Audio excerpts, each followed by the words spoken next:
pull up a chair.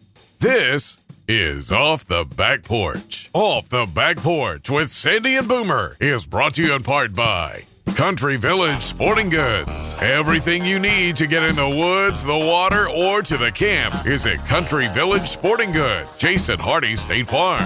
Like a good neighbor, Jason Hardy at State Farm is there. And Larry's Pizza in El Dorado, home of the Double Pizza Parade. 20 plus years of bringing you the most important and latest information with local happenings, news, sports, opinions, and probably an attempt at humor. Also brought to you in part by Davis Farms Country Market. For farm to table fresh, it's Davis Farms Country Market. Cook's Body Shop. Chances are it will happen.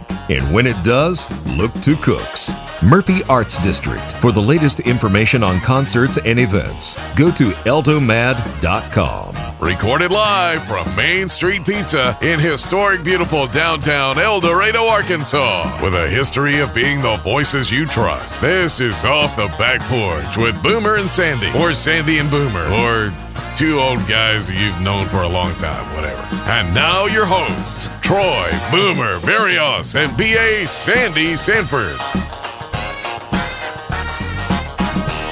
Hey, welcome for another edition of Off the Back Porch, and we are back live at our favorite place, and that is Main Street Pizza. I'm Sandy, and sitting to my physical left, my political right, is none other than Boomer. Yeah, I'm more conservative than you.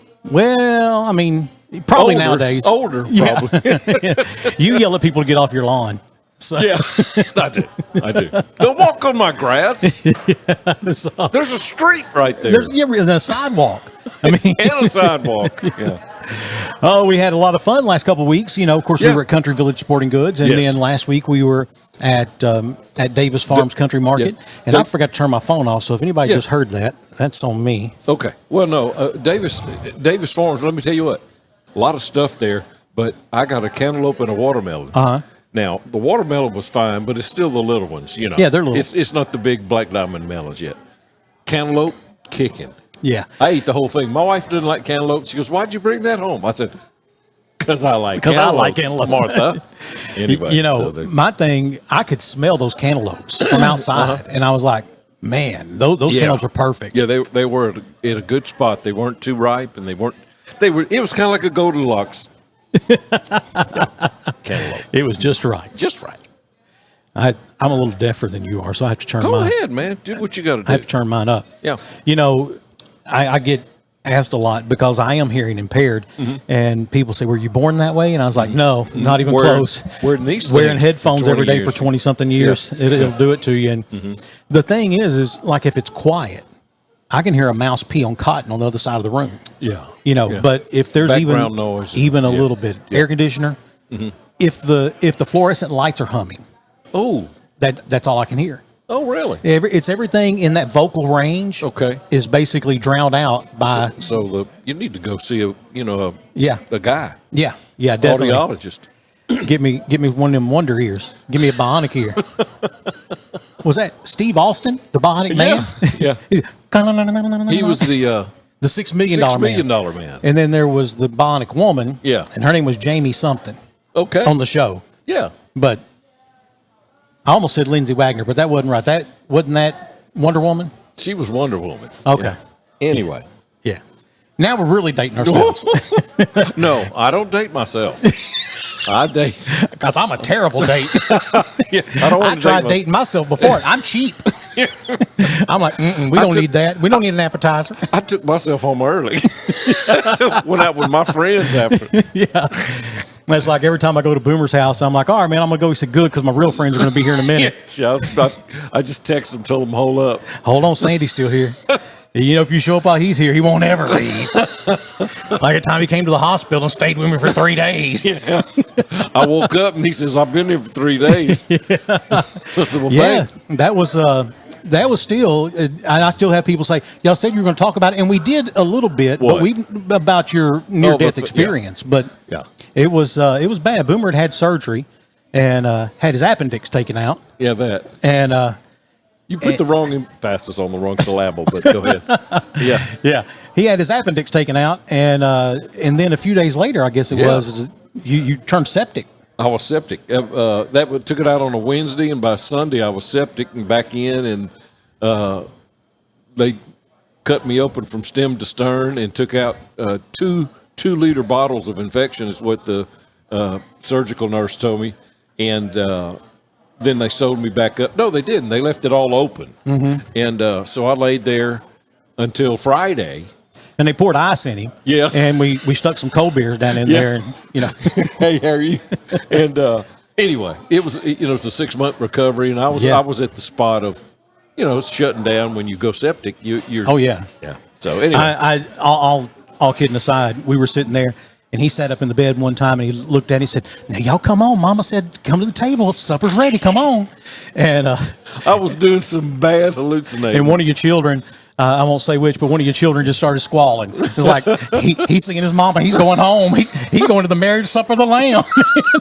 So I woke up and I looked around the room and my whole family was in there, and and I had kids that didn't live here. Yeah. And I looked over here and Martha's over my right side. I said, "Mama, am I sick?" She goes, "You're pretty bad, Daddy." And then so they were all. It was kind of a weepy room, and I had to clear the room, so I made a bold statement if someone would scratch something for me. That'll do it most of the time. And all the girls, all the daughters said, "I'm out of here." I remember this. There was a point in time where I and one of your daughters got in the face of a doctor and said, either something changes now, or we're getting him out of here. Yeah. And then another doctor come in, and all of a sudden, man, he went to barking out orders, hanging stuff up. Yeah, man, and it was like Lazarus is what they call him. Yeah, it was. I mean, it wasn't immediate, but your numbers and everything started improving. What concerned me is like you said, they pulled 2-liter bottles of gunk out of you, and they had a tube on him, and it was still running green like antifreeze. And I was like, you ain't supposed to have antifreeze inside. That's not supposed to be coming out. Yeah, anyway, and it was a long recovery, and the Lord spared me, and He said, "I've got something else for you to do." He just hadn't told me yet. This podcast. No, this is it. This is it. This is the culmination of 15 years later. If you ever retire from podcasts, it's probably you're going to die. Just saying. Oh my Lord. Yeah. But anyway, it was and I stayed. Martha wouldn't let me out because I had an open wound that they let just heal. You have to pack it and all that. And I stayed in the house for 6 months. Couldn't go get fleas. I couldn't. I said, "Let's go eat some Chinese food." She goes, "Oh, not with an open wound. I'm not taking you anywhere." She wouldn't let me go outside. Anyway, I just want to walk to the truck. Nope. Can't do it. I remember. I remember that. Well, speaking of going places, I mean, you've flown a lot in your life, haven't you? Yeah. And now, granted, probably last time you've flown was like when BRYANT Airlines was still a thing. Yeah, you could sit anywhere, and you could use someone else's ticket. And you could smoke. Yeah. Open barbecue right there on the plane. Well, of course, I said BRYANT, but, BRYANT, Pan Am, those are all gone. Those are gone. When you said BRYANT, I went, oh, I remember them. Continental. Of course, Continental, I guess, kind of halfway got bought up by one of them, Delta or something. Yeah, I remember. United, yeah. And but yeah, Pan Am, all those they're gone. They're gone. They're gone. But Spirit Airlines, are you familiar with Spirit? Yeah, I am familiar with Spirit. They're the Dollar Tree version. Of airlines, and basically their planes look like a downtown city bus with wings. It really does. So Spirit Airlines has announced they're going to start doing some upgrades. Okay. And they're going to now offer seats with more leg room. Okay. 32 inches of leg room now instead of 28. Okay. But that's going to cost you. It's an upgrade. But it's an upgrade. It's gonna be more money for 4 more inches. Yes. And so I always look at Spirit Airlines as kind of like a new video game. You start off with the basic character, and you have to buy all your equipment and upgrades. I mean, I didn't know that. I bought a ticket on Spirit one time for $19. Yeah. But once I included a seat, an oxygen mask that was connected to real oxygen. Fuels to the plane. But in the upgrades, now I'll tell you one of the things they did. They said, "Would you like water?" I was like, "Sure." They said, "Well, that's complimentary." Oh, well, we'll give you the water. And so they brought me a red Solo cup and said, "Now, when we get up here in these clouds, roll that window down and stick that Come on. We'll slow down a little bit for you. We'll depressurize the cabins. You know, there's other things. Like I said, a seat, was 155 extra, and actually landing at your destination that you chose, where you want to go. That's an extra $215, and Wi-Fi's free, but that's because they don't have it. If you find something, you can use it. Yeah, we're gonna fly over this town right here. Does anyone know what? Anyway. Hey, but now to get on a plane or to go anywhere, you have to have a special ID now. Yeah. A real one. You have to have that super license or whatever. Have you gotten one? I have not. Oh, I'm not planning on going anywhere, but they said you can use your birth certificate if you wanted to. But can you get those? I mean, you go to the DMV or go to the. You just go to the DMV to get them. I actually so my license had been expired almost a year, and I didn't know it until a nice member of the public safety division informed me. He said, "You don't have a driver's license." I said, "I don't have it right now because you got it." And he's like, "This ain't a driver's license. This is expired." This is just a card. Yeah, with your picture. This just has a picture. This used to be a driver's license, but it's not anymore. I said when they give it to me, it was. Well, that reminded me of the time you went and bought a fishing license. And they gave you a hunting license, I think is what it was, or this other way. I don't remember now. Give me something, and it wasn't what I was supposed to have, and I got checked, and he had to call it in or whatever, look in the stars or whatever. Yeah. Boomer gets stopped by a federal marshal at Felsenthal, and he's like, "This isn't a fishing license, sir." And he said, "Well, when I bought it, it was." I said, "Well, it's supposed to be." Yeah, that's what I said. Well, it's supposed to be. He said, "Well, it's not." I said, "Well, it's supposed to be." This says Grandma's banana nut bread recipe. What did you hand me? It was a license, but it wasn't fishing, huh? Yeah, that was back in the day. Yeah, now you get and there's a spot that we go fishing in that you can actually float through to Louisiana. You can go down a slough and you're in Louisiana. So my fishing buddy and I were going down there, and he says, "Well, we can't." I said, "We can't go to Louisiana. We don't have a license." He goes, "But we will." I said, "What?" He goes, "You can just get your license on the phone." I said, "I'm just really tech savvy." And so we just bought a day license for Louisiana, floated on down there and fished, and it's cool. You can just get it online. Daddy, back when Daddy was alive, he would come up to go fishing, and which you were always so gracious in taking us. And it's funny, Daddy never had the complaints about riding in the boat with Boomer that I had, and I think it's because you treated him better. Just to be honest. Well, he's from my generation. But we would. We're used to adversity. Boomers are used to adversity. Our mothers kicked us out the screen door and hollered at us for slamming it and said, "Don't come back until it's dark." Oh, yeah. And so if we run into things or jump over stumps and all those things like that, it doesn't bother us. You younger people. I mean, you're almost a boomer. You were born in the 60s, weren't you? 71. Oh, gosh, dang. I'm 53. You're a 71, so you're I'm a Gen X. Gen X? Millennial, no. I'm not. What are they? What millennials started when, at 2000? I don't know. They say they started like 85 or something. Okay. But so Gen X, you're the same generation as my oldest daughters. Yeah. Okay. Yeah. So, I'm a Gen Xer. Is that why you're always asking about them all the time, used to? Hey, I mean, we could go with that. I mean, look at them. Oh, yeah. Look at me. Look at them. Yeah.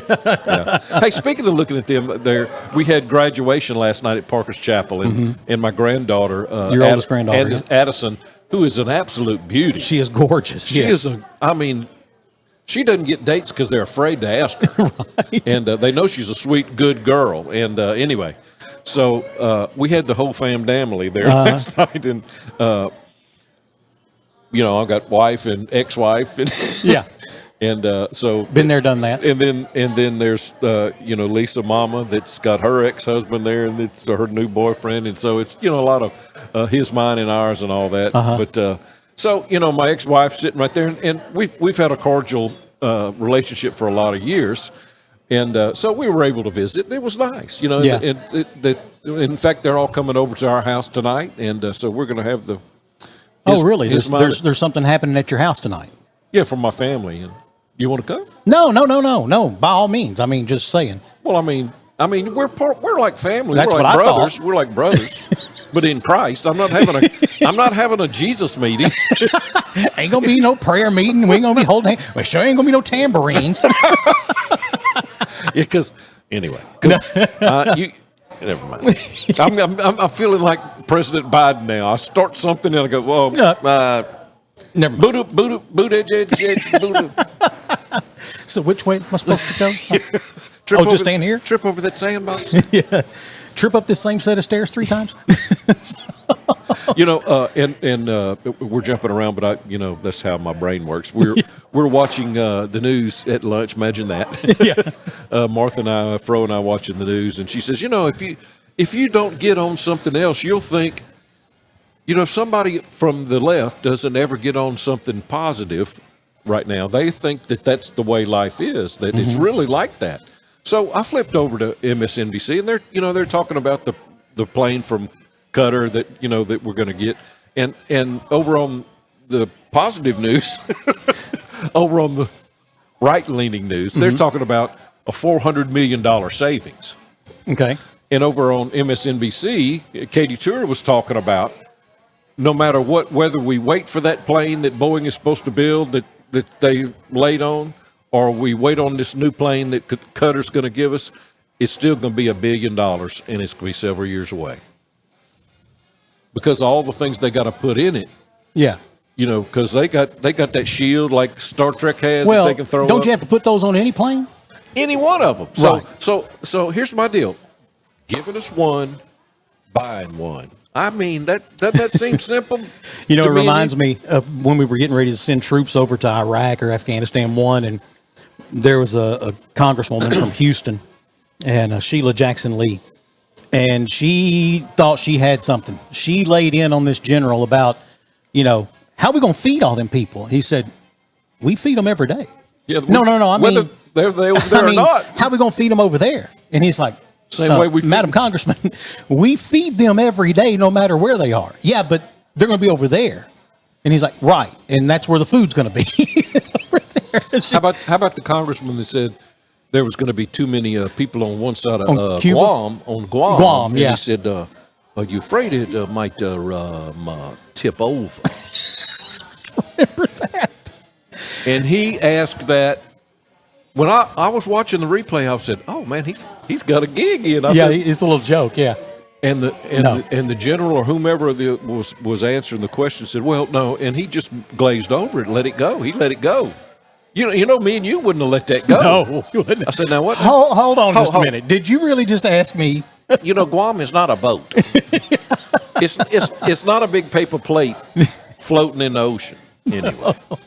That's what's in our government. Yes, and we keep electing. And we keep. When I say we, they. Somebody does. It's their pronouns. They. Yeah. So back to Spirit Airlines.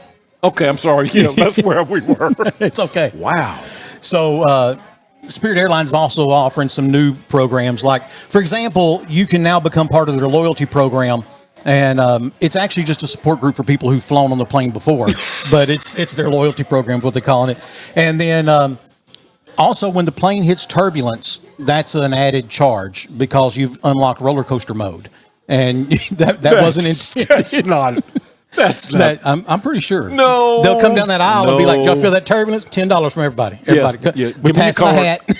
Can we use the card we have on file? Yeah. That's a big question. I love that one all the time. Said I'll get those calls. Hello, Mr. Sanford. I am calling. Can we just use the card we have on file? Sure. Yeah, absolutely. Use that one. Yeah, use that one. Yeah. Can you confirm that number for me? Oh, no. I can't confirm the number, but you've got it on file. Just use it. Yeah. Just run it. Go ahead. Yeah. No, sir, you don't understand how this works. I said, no, actually, I understand exactly how this works. Oh, my. Yeah. Spirit Airlines. We're bringing your own lawn chairs considered first class. What was the one, and I don't mean to, the one that crashed down in Florida and killed so many? That was a. It wasn't Spirit. It wasn't Spirit. It was a budget. Yeah, like Blue.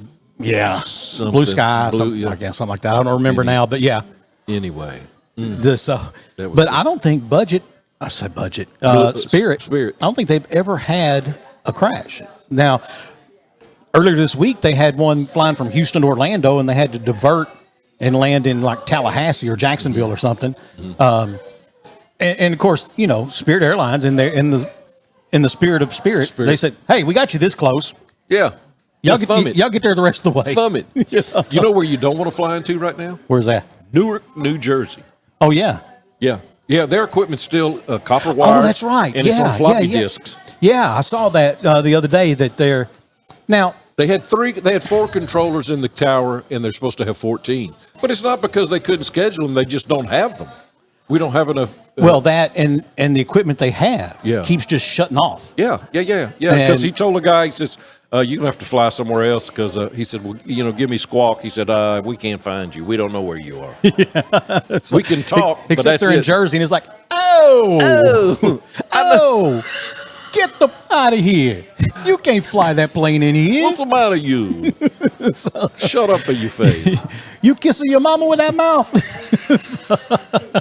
So you think I'm funny? Yeah, exactly. No. You tell me how am I funny? But yeah, they're using those big floppies. You know, like 1.44 megs is all it'll hold. Well, the news report said they're buying stuff off of eBay.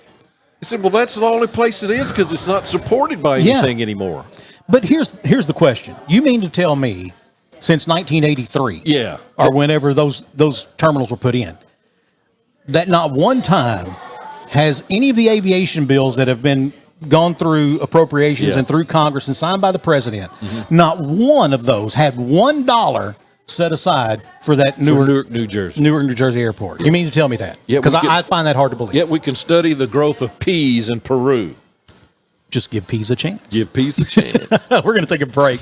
When we come back, we will have more of Off the Back Porch. I want to remind you that coming up Monday the 19th, El Dorado High School is having their high school graduation, and it will stream live at southarkansasnow.com and at our Facebook page on our social media sites. So that's coming up Monday the 19th. I believe graduation starts at like 8:30. Does it really? 8 o'clock, something like that. It starts late because it's hot.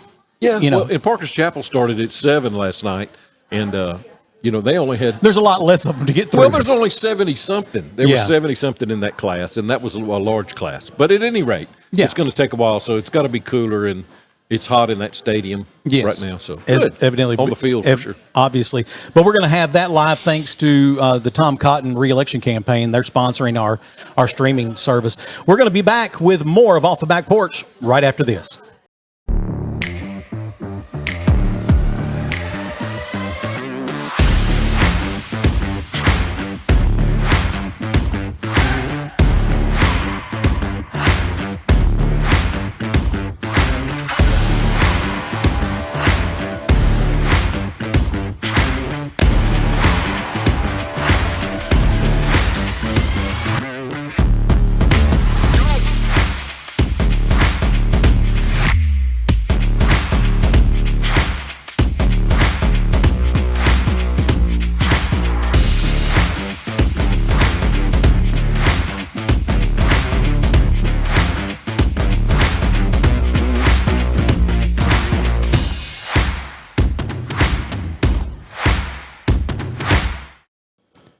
Welcome back for more of Off the Back Porch with Sandy and Boomer. And Boomer, we went all the way around Laura's house to get there. We talked about Spirit Airlines. Yeah. And I'm not sure if they do international flights or not, but this segment coming up is what I call our Asian news. What? Asian news. Well, I have two stories that I was going to read to you here. One's from China, Asian communities, and one's from Japan. Okay. So this one is from United Press.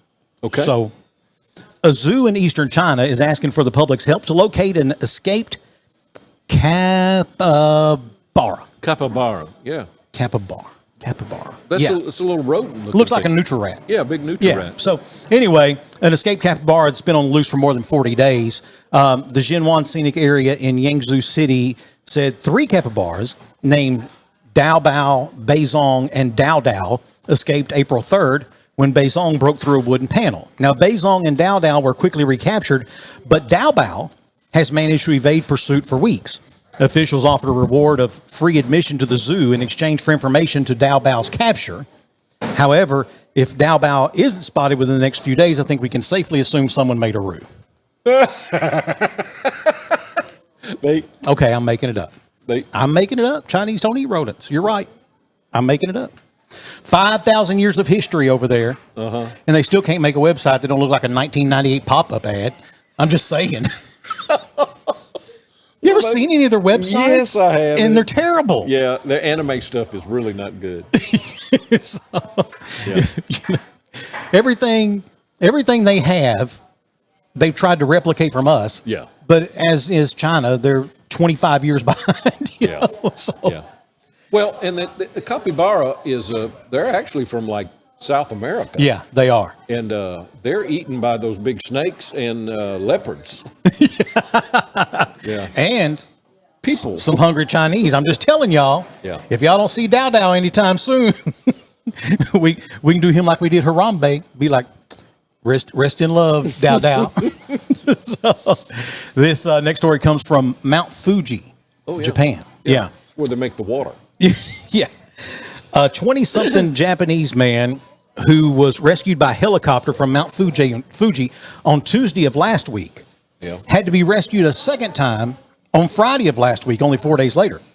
Both times, the climber, whose name hasn't been released, was more than 9,000 feet above sea level. Okay. Now, the first time he was rescued was because he lost his crampons. You know what those are? It's those spike things that you put on your buckle shoes? them to your shoes, Okay. you know. Well, he lost those, and so he needed to be rescued. The second time, just 4 days later, he went back up there because he forgot his cell phone. No, he didn't. Boomer, I'm telling you. No, He went up there to get his cell phone? I'd have left him. I'm sorry. I'd have left him. Yeah, I mean, don't rescue him again. He's messing up the gene pool. I'm afraid so. Yeah, don't let him breed. But, you know, if I had to be rescued off of a mountain, first of all, if you find me at 9,000 feet, call 911. There's been a plane crash. Yeah. Okay, I'm not going to be up there on climb purpose. that high. No. Not gonna be That's pushing 2 miles. Yeah. By the way, we're getting hungry, so hurry up and call. Yeah.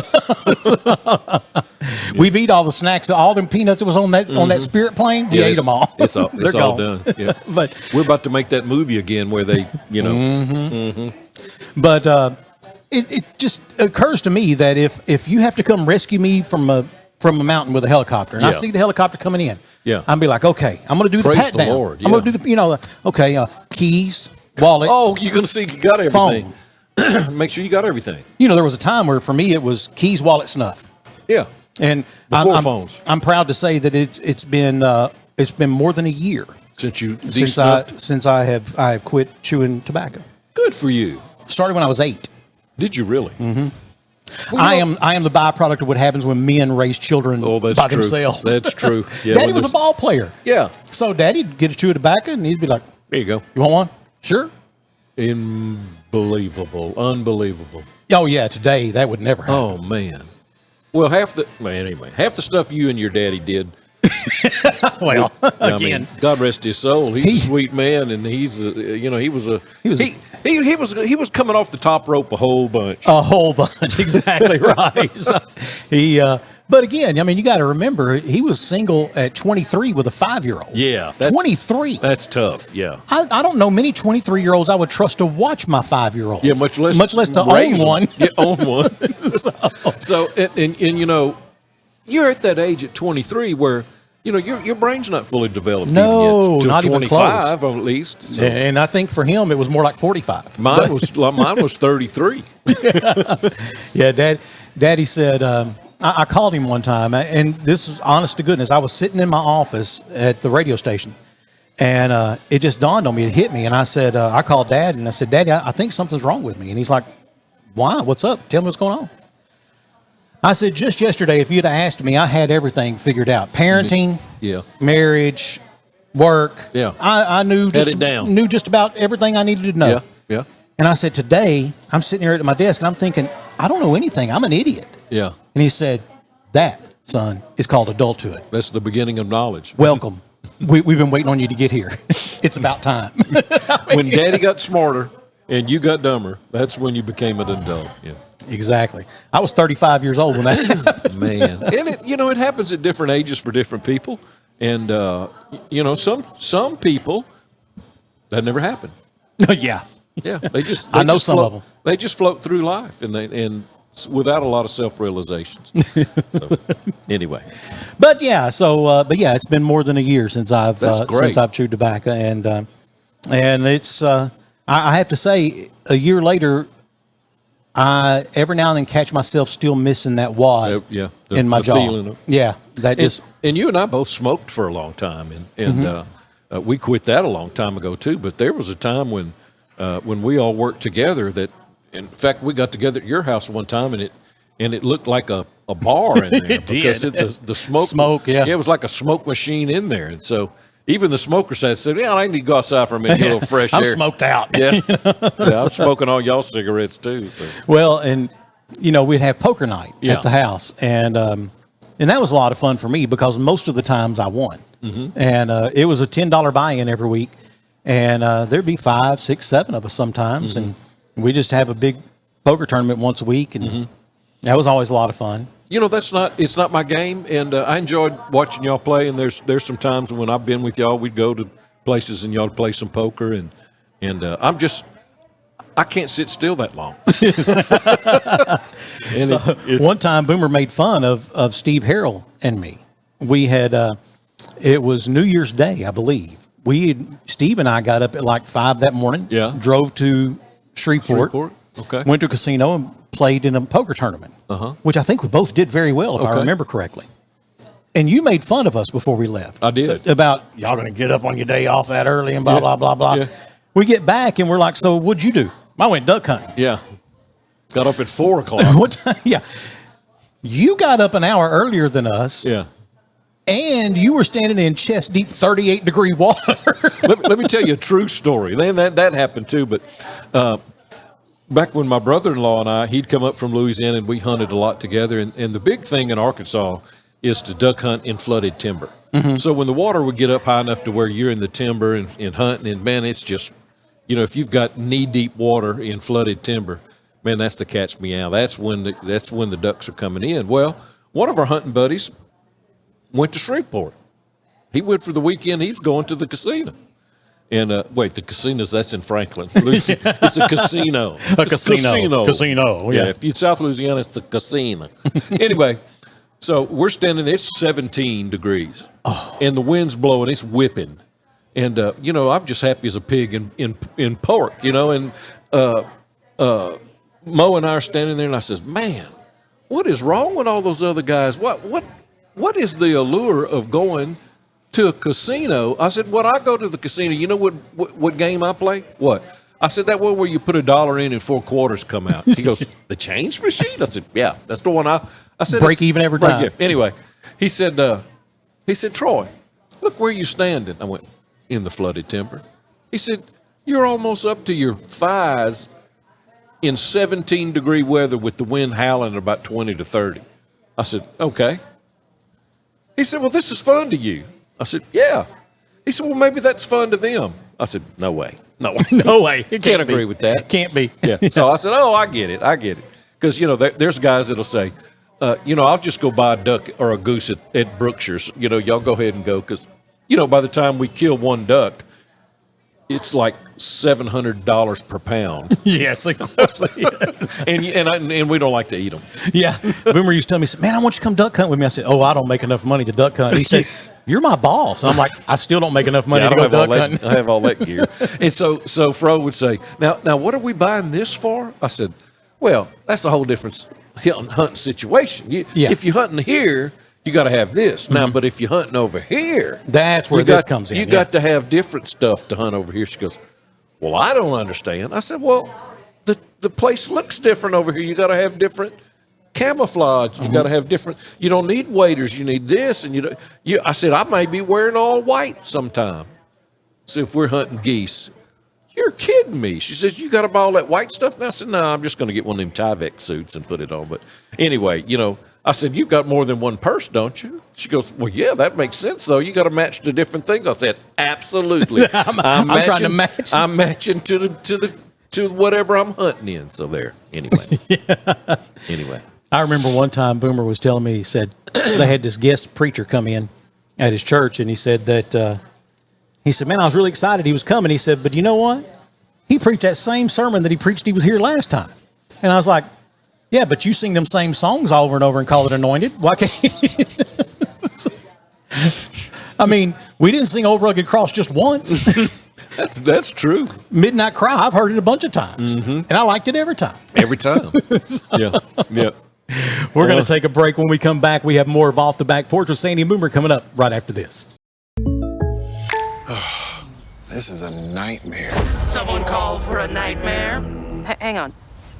That's your nightmare? Some roof damage? I'm a professional. I deal with real nightmares. You just need to sing the State Farm jingle. State Farm jingle? Do it! Like a good neighbor, State Farm is there. State Farm can help with your claim. We're here when you need us. Great. Can you get rid of it? Ooh, who we getting rid of? Wait. Like a good neighbor, State Farm is there. Welcome back for more of Off the Back Porch with Sandy and Boomer. And Boomer, we are here at Main Street Pizza in beautiful downtown El Dorado, Arkansas. And if you're watching this and you're wondering where we're going to go to eat, it's almost always a good decision to come to Main Street. It's where the locals go to eat. It is definitely where the locals go. Coldest beer in town? Yes. Brick Pizza?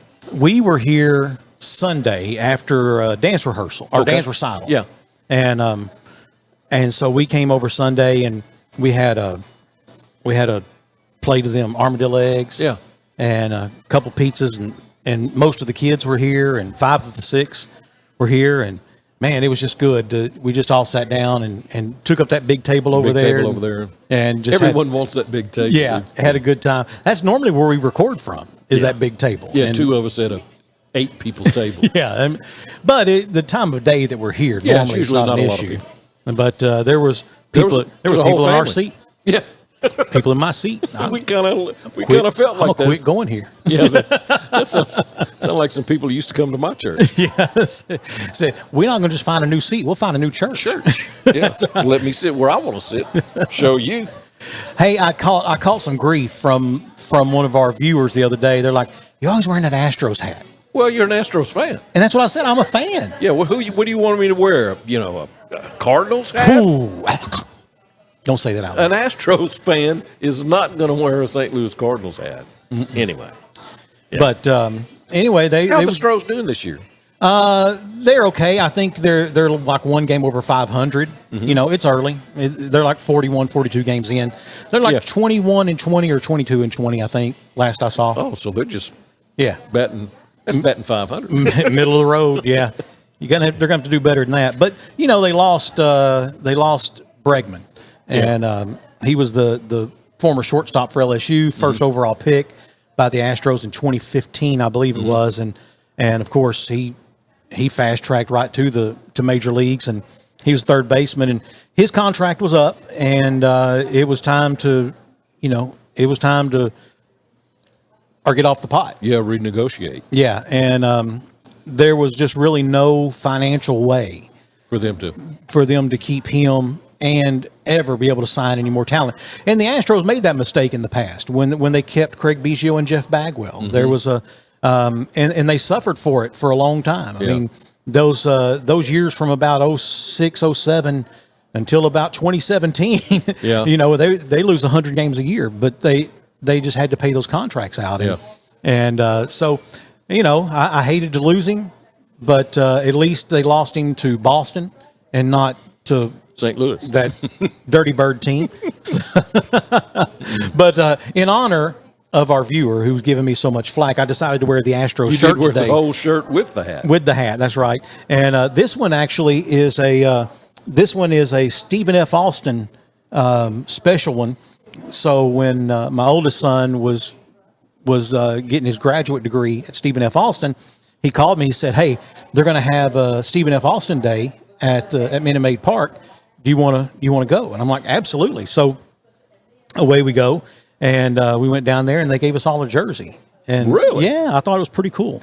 So, and Stephen F. Austin is the Lumberjacks, and so that's why on the back of this one it says Jacks. Yeah, I saw that. I thought maybe it was Jack's, your son. Sure. Yeah, no, it's just spelled a little different, but and everybody has their UT has the horns and Baylor has a bear. Yeah, Sick'em Bears and Texas Tech. It's the Hook'em horns. No, that's the guns. The guns, yeah.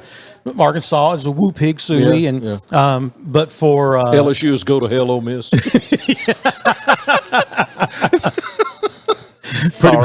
pretty much. And remind me to tell you something about that in a second. But at SFA, theirs is Axum Jacks. Axum Jacks. Yeah, Axum Jacks. And they got to ask them a question. No, Axum as in chop. Oh, that's what Axum means. I'm a Axum. Axum. Not ask them. No. Okay. No, I don't speak Walmart. Sorry. Or Cajun. My middle son, for his, I think it was his 20th birthday, he said, Dad, I've never been to an LSU game. I want to go to an LSU game in Death Valley and at night. And I was like, son, I don't know if you're equipped for it, but I'll take you. Yeah. And come in with eyes wide open. So it was, but it was 2020, so it was COVID. And there was only just y'all. Basically, I mean, there wasn't anyone probably within 30 feet of us, seated. But we went, and LSU. It was the last year that Ed Ogeron, go Tigers, go Joe, go Tiger. Last year, Ed Ogeron was the head coach, and they were playing South Carolina, and LSU was up at the end of the third quarter. And I'm watching the clock, and somebody went to speak to me. I said, "Hold on." And the moment that clock hit 0, I pointed over there at that band, and bum. Yeah, and that's the one thing, if you've ever been to an LSU game on a Saturday night in Baton Rouge, it is definitely a different experience. Well, and then you've got if you want the full Monty, you have to get out there and watch the band and the players. Oh yeah, they do a processional, and man, it's now the last time we went. With Amy and Eric and Fro and I, and it was a day game, and it's not the same atmosphere whatsoever. Now there were still people out there had a couchon de lait, making gumbo and everything, right? And frying fish. But they hadn't had as much. They haven't had as long to drink. They hadn't had all day to drink yet. Right. I mean, it was only 10, so they'd only had like 3 hours, or whenever the sun came up. Yeah. So, but anyway, we got the full experience with the band coming in and marching out on the field, brother. It's. I mean, there's some traditions all over the country. Yeah. But if that's your hometown band and school, it is something to. It's something to behold. Yeah. And the first time I ever went to an LSU game, it was LSU versus Notre Dame. Yeah. All those Catholics, from all over America and from South Louisiana.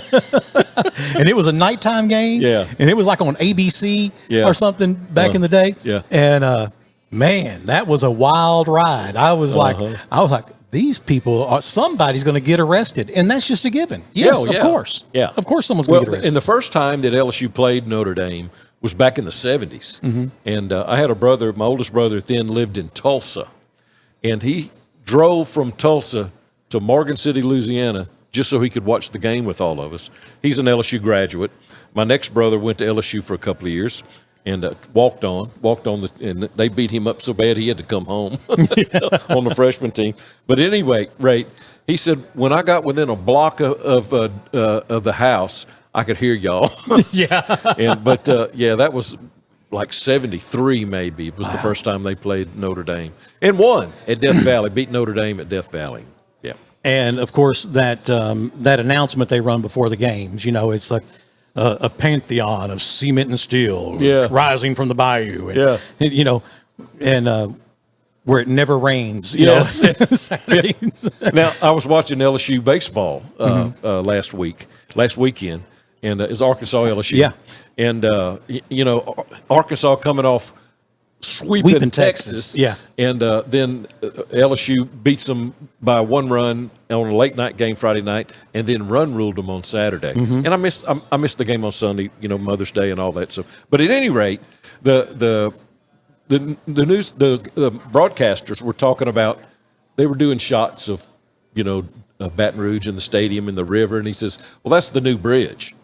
And so someone must have texted one of them or not. He says, that bridge is 50 years old now.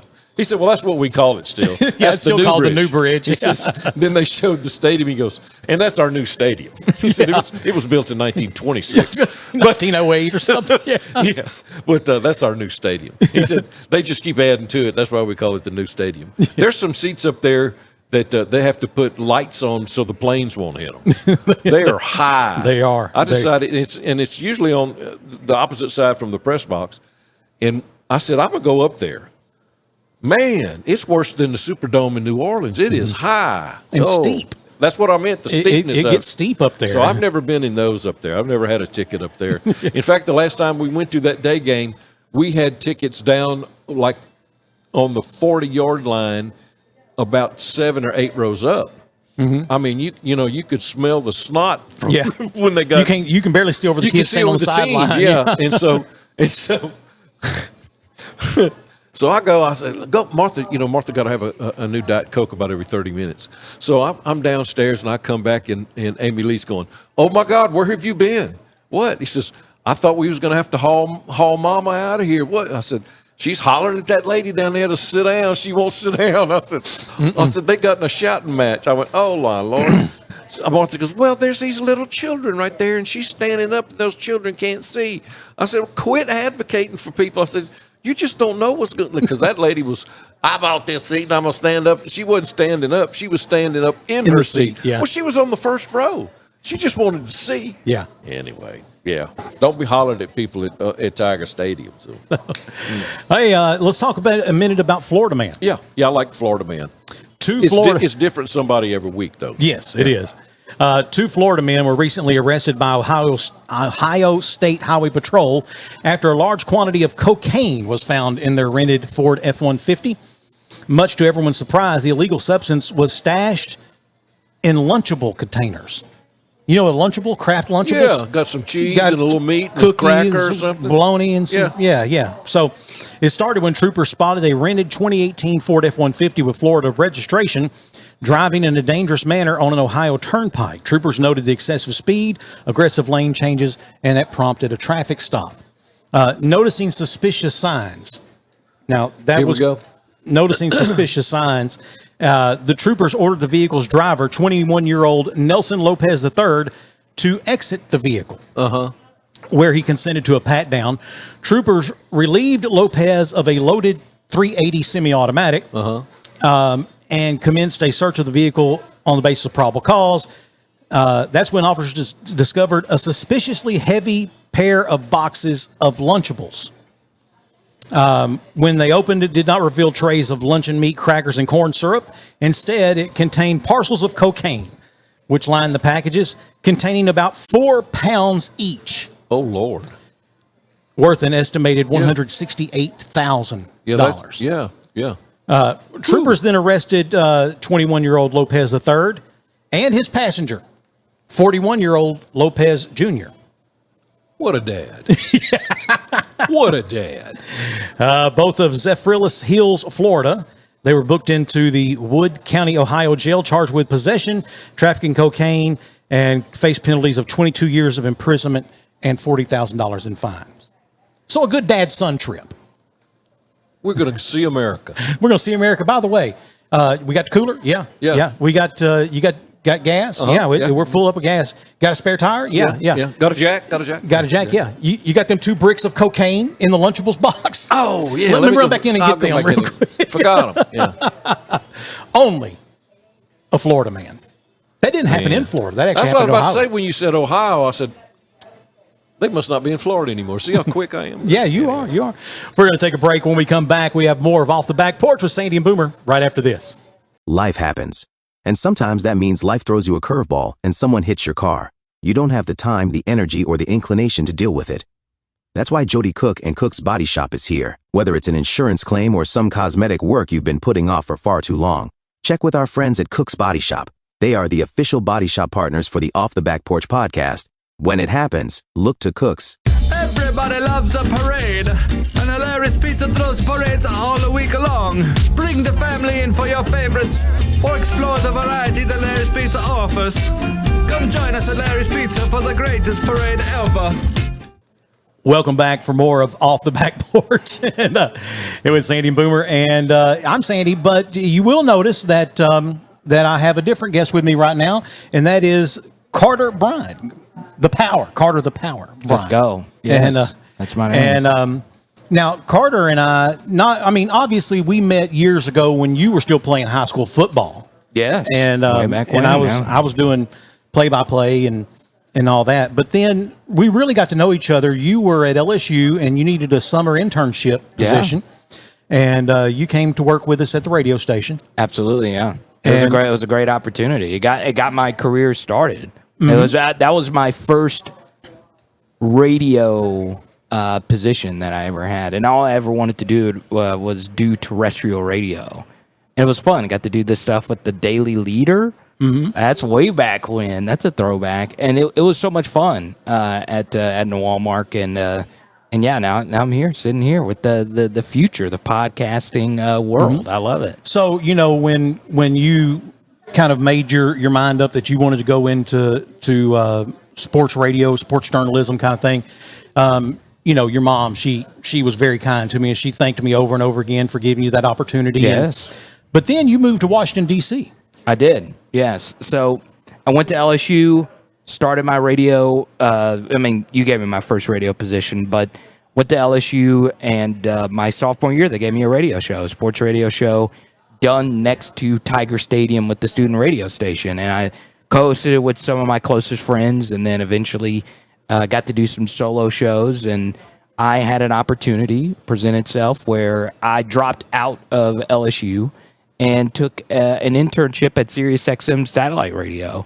And that, to me, was the biggest thing that ever changed my life. Mm-hmm. Really, it was experiencing a different culture. I left everything. In Baton Rouge, all my family was there. I was living with family, so that was the first time that I had left. Now, I have family in D.C., so I lived in their basement, but it was my first time really outside of my comfort zone, taking public transportation every day, seeing what life in an actual metropolitan was like, and it changed my worldview, changed a lot of different things about how I do radio. And the first guy, all right, this is the most random thing. I worked on the show for a grand total of a week, and then their contract ended.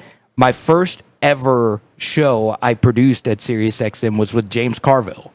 Oh, wow. Yeah, it was James Carville, and so you were the interpreter. You could interpret what he was saying. Yeah, and it was him and Luke Russert. So you remember Tim Russert for Meet the Press? They did a sports show, so they didn't do any politics. They just did an hour-long sports show. That ended, and then I got moved over, and I worked with Coach K, Mike Krzyzewski. So I became the co-producer of that show, and they went on to win the Natty that year. Yeah. And that was just so cool. And then obviously the biggest thing that I helped accomplish while I was there was that I helped start a soccer channel. And now SiriusXM FC is a big channel for them now. So it was cool being on the ground level of all of it. I was just a mere intern, but they let me get to do those things. Now, was I supposed to be doing those things? Probably not, but they gave me the opportunity. Because most of the interns, we mostly just cut audio. But I was like, man, I'm flying all the way up here. I wasn't getting paid anything. I was like, give me every last little thing that you could do. And what really opened my eyes was towards the end, they gave me an opportunity to help start a YouTube channel. And I didn't really even know what YouTube was. And I got to do the coolest thing. I got to go see FC Barcelona practice. And FC Barcelona, for non-soccer viewers, they're the Beatles. Yeah. That was the best version of Barcelona. So that was Lionel Messi and those guys. Right. And while Messi didn't practice that day, that was when I had the opportunity to go experience this. This was a once-in-a-lifetime opportunity, and making that move was the reason. And if it wasn't for your internship, it made me think, yeah, this internship was great. Let me see what other because I didn't even know what an internship was. Right. And it was because of you giving me the opportunity that actually did give me the confidence. I never thanked you for that until now. And it was truly a spectacular experience. I miss DC every day. You know, of course, when you said give you experience in metropolitan life, I mean, you definitely picked the metro. Yeah. You know, DC is a different animal. Yeah. While other parts of America may suffer from recessions and depressions, DC never does, because that's where all the money goes. Well, yeah, So- it's crazy. And what's wild is I asked to do 1 week on Congress. So I asked the politics people, and I had to go through all kinds of security clearances. Oh, yeah. And I got to go cover Congress for a day. It was 1 day, went through all this security and all this. I didn't know who I was talking to at the time, but I was talking to Orrin Hatch. All right. And Senator from Utah. Yeah, exactly. No idea who he was. I was just talking to him. And then Mitch McConnell. It was cool, like being around you. You can agree, disagree with all the things. Yeah, that he's it was just insane being around somebody like that. Me on the totem pole from El Dorado, Arkansas, next to one of the most powerful people on the planet, honestly. Mm-hmm. And after that day, Sandy, I said, I'm never doing politics again. Yeah. Never. Don't It was so hot. I had to wear a full suit. I'm not a full suit guy. I'm a hairy guy. So I sweated so much through the suit that I actually wore. And I said, put me back in the sports department as quickly as you possibly can. I want nothing to do with this. The one that I hated being there. It was cool seeing all these people that, I watch on TV. Normally only see on TV. Yeah, I was sitting next to Dana Bash for a little bit, which is cool. You see him on TV and all that stuff. But the craziest thing was, like, they actually forgot the person that gave me the clearance actually forgot to give me my security badge for that day. Oh, wow. Yeah, so I was just floating around there. It wasn't like a Secret Service guy. Some guy walked up and was like pulling me by, because if you're around those people and you don't have a badge, they're gonna think you just snuck in. They never seen me before. Yeah. And I remember them pulling me, and the guy was just sprinting, making sure I didn't get, because like I was in like a press scrum or whatever, and I was making sure that they weren't gonna pull me away or whatever. And that whole experience, Sandy, was mostly due to you, because I did not know what an internship was, and I did not know that those opportunities were out there. And I'm glad you moved over and you've seen the light of what podcasting and being your own thing could be, and look at y'all flourishing with old Mr. Barrios over there. Yeah. Well, let me say this: when he was an intern for me, we paid him. You did? Yeah, Yes. I did Yes. pay. I always paid interns. Yes. And Yes. I wanted you to learn how little you could make. Yes, yeah, and you did a great job of doing that, and honestly, like it was truly cool, because I got to work in New York City. So for those that don't know, SiriusXM has 2 different offices. Mm-hmm. So they would train me up to New York, and I got to do some cool things like Steve Nash. I got to walk. Well, they don't let anyone go in there, but I got to walk close to Howard Stern's studio. Right. Met Robin Givens and all that stuff. And it's crazy, like, it used to be that you had to go to those cities, but now you don't. Right. You don't know tomorrow if your show is not the biggest show. I mean, anyone could pop off. I'm not saying that those legacy brands and being with the big radio station and stuff doesn't matter. It really still does matter. It does. But anybody can pop off. Anybody that I'm looking at, each and every one of you that's Joe Rogan has never been on a radio show. Never. And he's the biggest podcast in the world. Right. Week in and week out. Doesn't matter. Yeah. I think once or twice in the last 5 years, someone has come close to having as many viewers and listeners as him. But I don't think anyone's passed him in 10 years. Yeah. And honestly, like, I'm just telling this thing, you can do it. I mean, like, I didn't think that, and I'm still not making a lot of money, but I know what I'm doing now has the upside of being huge. That is the best thing about YouTube and social media. And even if you're not an entertainer or content creator, most of these YouTube gurus and social media gurus, they actually are telling people to do the opposite. You don't need to be an entertainment channel. Like, my favorite things to watch, and I get asked this all the time, all right, because people see that you're on YouTube and you meet. I see there's a bunch of other kids in my neighborhood that are like, so cool, you're doing the YouTube thing or whatever, and they'll ask you, hey, what do you watch on YouTube? You know what my number one thing I watch is a guy who buzzes down tree stumps. Literally, you know, it's very aesthetic. I love watching that. Yeah, it's very relaxing. Yes, and I will sit and watch this guy just buzz down tree stumps, and then some guy in our neighborhood buzzed down a tree stump from someone around the corner. He looked at me the weirdest I've ever seen because I just stood there and watched him do it, and that guy looked at me like, "What the heck are you doing?" What's wrong with and I was you? like, "No, I'm actually getting to see it in person right now." And the person that I've watched his following grow. He was the first tree stump guy on Twitter, and he is huge. And I watch horse hove renovations and stuff like that. So when I get asked all the time about that stuff, it's like, you know, the horse hoof, one of those videos, and I've been able to be full-time on YouTube for 3 years. One of those videos that he does equals all the views that I've gotten on 3 different channels over the past couple of years. So anybody can do this. Right. Literally anyone. You don't need to have a journalism degree like me. You don't need to have worked at Sirius XM like I have or anything like that. That is what's great about it, and that's also what's bad about it, because anybody can go on there and create fake news. And it can. Let me say this.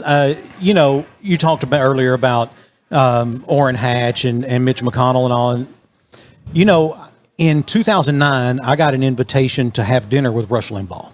And, and again, love the guy or hate the guy, I don't care, you know, his politics. But in the radio business, he was the pinnacle. I mean, it would be the equivalent of Peyton Manning walking over and knocking him and saying, "Hey, you want to come toss the ball around?" You know, it's like that kind of deal. So I got to have dinner with Rush Limbaugh, and it was fabulous. Man, he was everything I hoped he would have been. He was humble, and he was gracious, and he was a fabulous host, and it was just so much fun. Ken Sibley and I went to that dinner. Okay, I think I know Ken. Yeah, Ken was managing our stations in Magnolia at the time. And but we went and had a great time, and met Dale Earnhardt Jr. Dale, the number 8. Yeah, and so, but it was great. That was fun. But you know, those opportunities that come along like that, those are moments, you know, and those moments, they may or may not do for you what they've done for someone else. But like you were saying, it doesn't have to be strictly an entertainment venue or informative. Yeah. In 2011,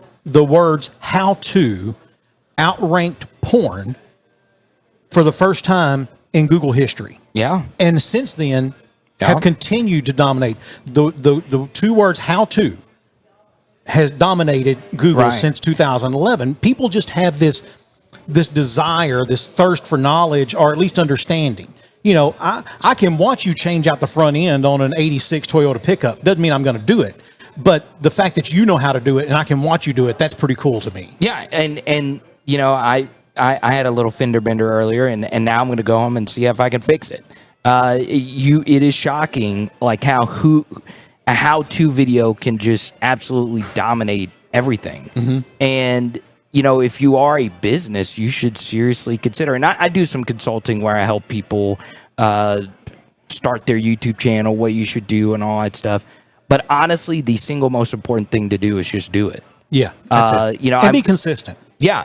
So, like for instance, I'm working on a different style of video right now. It's way out of my comfort zone. I had the opportunity to DJ and open for Frank Foster a few weeks ago at the Armadillo Festival in Hamburg. I just love the Armadillo Festival. And so I DJed last year, and they say you did well, so they brought me back, and I went through and just did a completely different style of video. And we'll see if it works. If it doesn't work, I could always just go back and just do football or whatever. But the thing is that is an entertainment video. And basically, I just went around and asked people, hey, will you come to my DJ set? I'm the opener. No one's normally out there. I'm going to give you $1. Come. So I just filmed to see how many people came. It's an interesting idea or whatever. But that's an entertainment video, right? If you are a car mechanic, I'm going to go home and watch your video right now to see if I could fix what I did to my car earlier.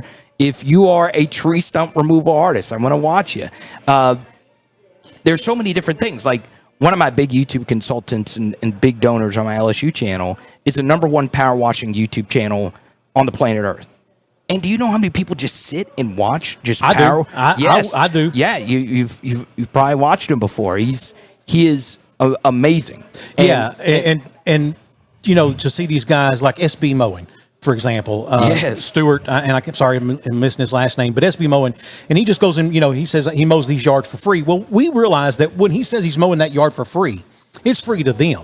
But that content creation drives his channel. And he has 10 million subscribers who all watch this transformation of a yard with weeds this tall. And then all of a sudden it's nice and it's edged and everything's trimmed. And that's cool to watch. And so that's probably, if someone were to ask me, what do I watch more? I know on for example, right now, my favorite podcast is Not Today, Pal. And what is that? With Jamie Lynn Sigler and Robert Eiler, who were Meadow and AJ on The Sopranos.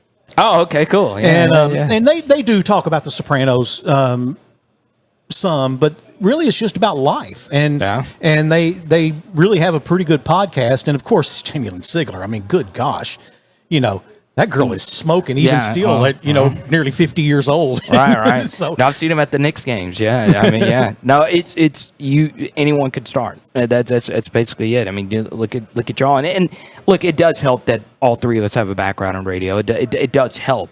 Well, it helps you organize your thoughts. It helps you kind of put together a game plan. But man, listen, I know guys who are way funnier than any of us could ever be. Yeah. And they have no formal training.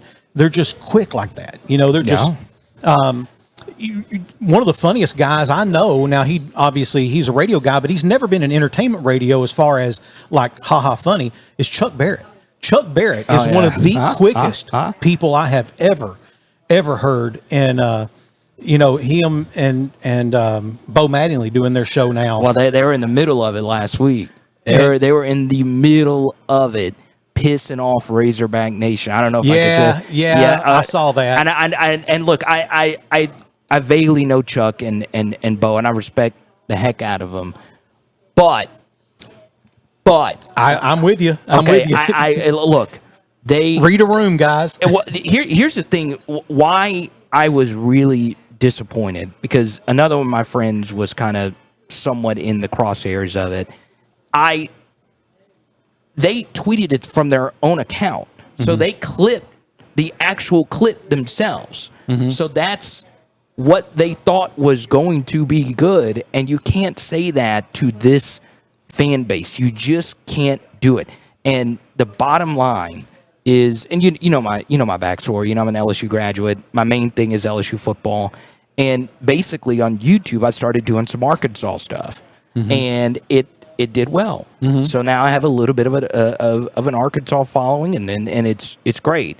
But I'm able to objectively talk about this, right? Because I don't have much blood in the game like you guys do, being Razorback fans. And I want them to succeed. I know I shouldn't be saying that as a Golden Boot person, but most of my friends left here and they live in Fayetteville.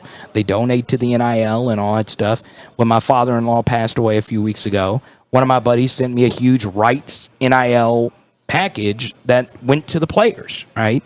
And I cannot stress this enough.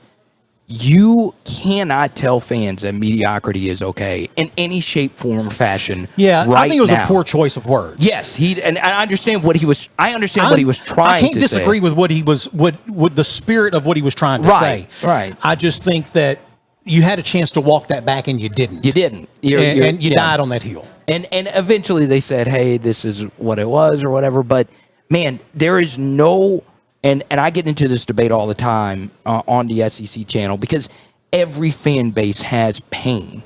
Every fan base has something that they have bad things happen to them. We all have bad losses and heartbreaking losses.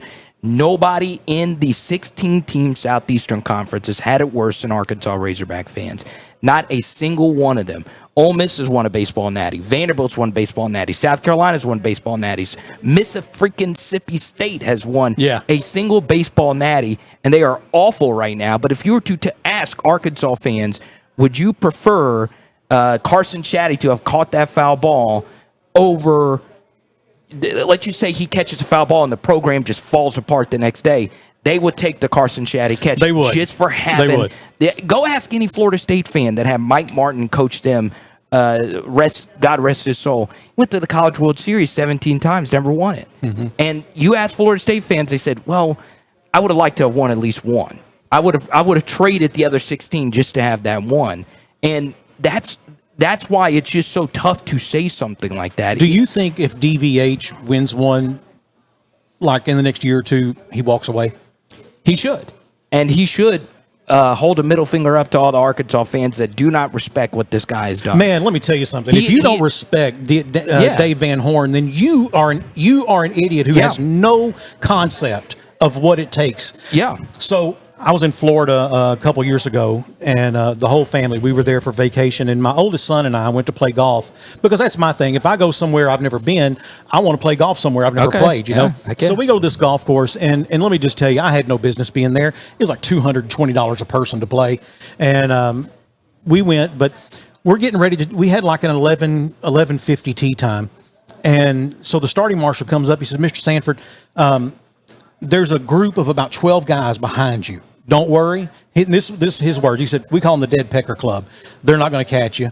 He said, even though they're going to be hitting from the very front tees, he said, they're going to spend more time arguing over bets and who won what. He said, don't worry. You're never going to see them again after you tee off. The problem is there's a single guy behind them, and they will not let him play through. I can already tell you they won't let him play through. Do you mind if we move him up here with you? I said, no, absolutely. Send him on up, man. As long as he doesn't mind. I said, I've never laid eyes on this course. As long as he doesn't mind playing with, a couple of guys like that. And they're like, well, he's not from here either, but he has played here every day this week. We think, maybe he can help. And I was like, great. So they send him up there. We all tee off on number one, and we all hit great shots and hit our approach shots. We're all on the green in regulation on number one. We're getting ready to putt, and he finally introduces himself. He's Jeff from Georgia. And I said, well, Jeff from Georgia, what is it you do? He said, not a damn thing. He said, I'm retired. I said, what did you do? He said, for 16 years, I was a head baseball coach at University of Georgia. Oh, okay, yeah. And I'm like, oh, okay. So we get to talking. He's like, where y'all from? Told him Arkansas. And he's like, so y'all Arkansas Razorback baseball fans? Yeah. He said, how has Dave Van Horn not won a national championship? He told us, he said, look, I know it takes a little bit of luck and all. He said, but Dave Van Horn is the only guy I know of who he doesn't rebuild. It's just next man up. Yeah. And that's not necessarily true, but it sure looks that way. Yeah. Because year in and year out, I mean, the last time I can remember them like being in question of not hosting a regional or a super regional has been a long time ago. Yeah, no, it's been, And Jay Johnson, I don't know Jay's the LSU baseball coach, but I know some people around him. I mean, he thinks Dave Van Horn's the best coach. I mean, he said Arkansas recruits at a different level. He just gotten unlucky. And this was a crazy stat. Arkansas has only been swept twice since 2017. And the next fewest is actually LSU with 8. That was from a guy named Stu Hogg on Twitter. I saw that. I was like, that is insane. That is insane. I didn't realize that Arkansas only been swept twice. Yeah, no, it's an absolutely insane stat. And because I don't care who you are and how good you are, you're gonna get swept. Yeah, at some point. I mean, look, let's don't throw the potatoes out just because we think they're not right. They're not ready. Texas is a good baseball team. Yeah, and to get swept by Arkansas now. Granted, to Arkansas, Texas is a rival. To Texas, I don't think they believe that Arkansas is a rival. Yeah. Do I think that would have happened if it were Oklahoma or A&M? No, I don't think so. And I'm not saying they didn't take the game seriously, but to Texas, to Arkansas, Texas is a bigger rival. Yeah. And that burnt orange, they hate it, And so, especially with the old schoolers, with the SWC days, man, it matters so much. But I tell you what, let's talk some sports here in just a moment. We're going to take a break. When we come back, we have Carter Bryant with us, and we'll talk some more sports. That's coming up right after this on Off the Back Porch. Spring has sprung at Davis Farms Country Market. They're bringing the farm straight to your fork with daily deliveries of crisp local spring vegetables. Think ripe tomatoes, fresh ears of corn, the first batches of cucumbers, and more. And all of it is being grown by nearby farmers. Stop by and taste spring the way nature intended.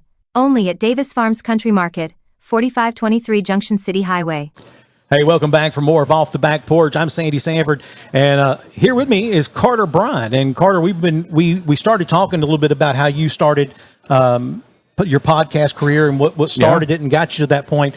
And then we got to sports, and that was one of the things that I wanted to talk to you about. I mean, obviously, again, as a generational LSU alum, and but more so than that, I mean, you've made a career now out of taking and talking about LSU sports. You mentioned earlier that you do have some content about Arkansas sports, and I remember your radio show, your morning radio show. You to me, I thought you always did a really good job of being objective about Arkansas sports, like only someone who isn't who hasn't drank the Kool-Aid. And I mean that in a way of, I mean, yeah, you like Arkansas, you want them to succeed, but it's not, you don't live and die by what Arkansas does. No. I know people who will call in sick to work.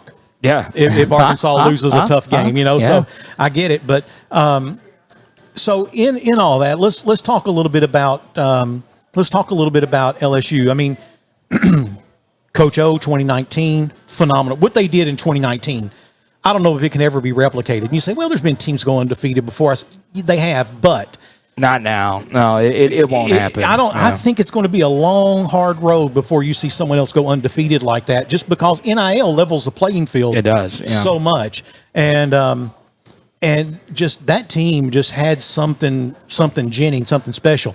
Of course, I think had Coach O's personal life stayed personal, he'd probably been the coach there till the day he died. Yeah, and every LSU fan wanted that. I don't think anybody wanted to switch out a Cajun from someone that's from not here. He's a Midwesterner. Mm-hmm. But yeah, it's going to be a big year for Brian Kelly, as it will be for Sam Pittman. The difference is Brian Kelly has an enormous buyout, and probably not on the hot seat. No, I mean, it would have to be an absolute disaster season. It'd have to be a dumpster fire. Yeah, LSU spent a lot of money on their current roster, and they won't be that bad. Now, they might not be elite. I think Clemson's the best team in the country, and they play in week 1.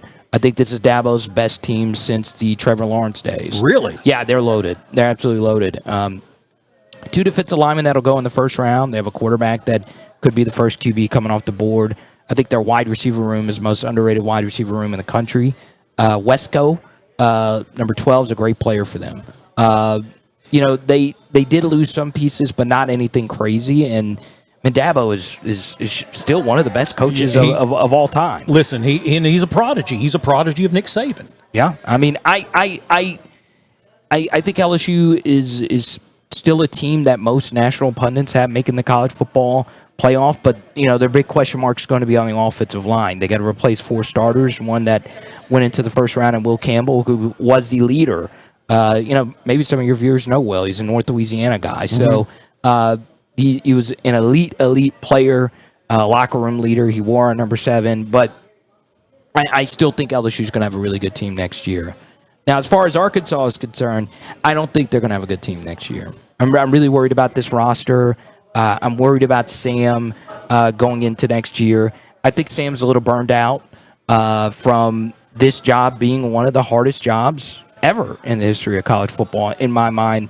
When you factor in the pressure that comes with the job, how badly everyone wants to win, but also what you have to face in the Southeastern Conference is 2 completely different things now, where it used to just be, do you have the guys? Mm-hmm. Now it's, do you have the guys and do you have the money? And Arkansas just does not have the pockets at some of these other schools. And even it seems to me when they did have a little more money, or somewhere on maybe not a little more, but somewhere on a scale that made them comparable, then it was they didn't have the right guys. For example, and I don't know this for a fact, I was not in the room. As Boomer's wife Martha would say, I don't hold a Polaroid of it. I wasn't holding the light, But I do have friends who are in the athletic department in Fayetteville, who are high up in the athletic department, who have told me that, for example, when KJ Jefferson was his last year with Arkansas, the receivers would be like, hey, can we go out and practice some routes? And he was too busy reading press clippings and ordering stuff online with his NIL money. It was a mess, and I think I contributed to it because I was KJ Jefferson's biggest fan. I was too. I would go on other shows saying I've never seen a quarterback since Cam fully carry a team in the way that he did. Just grown man football. But he just,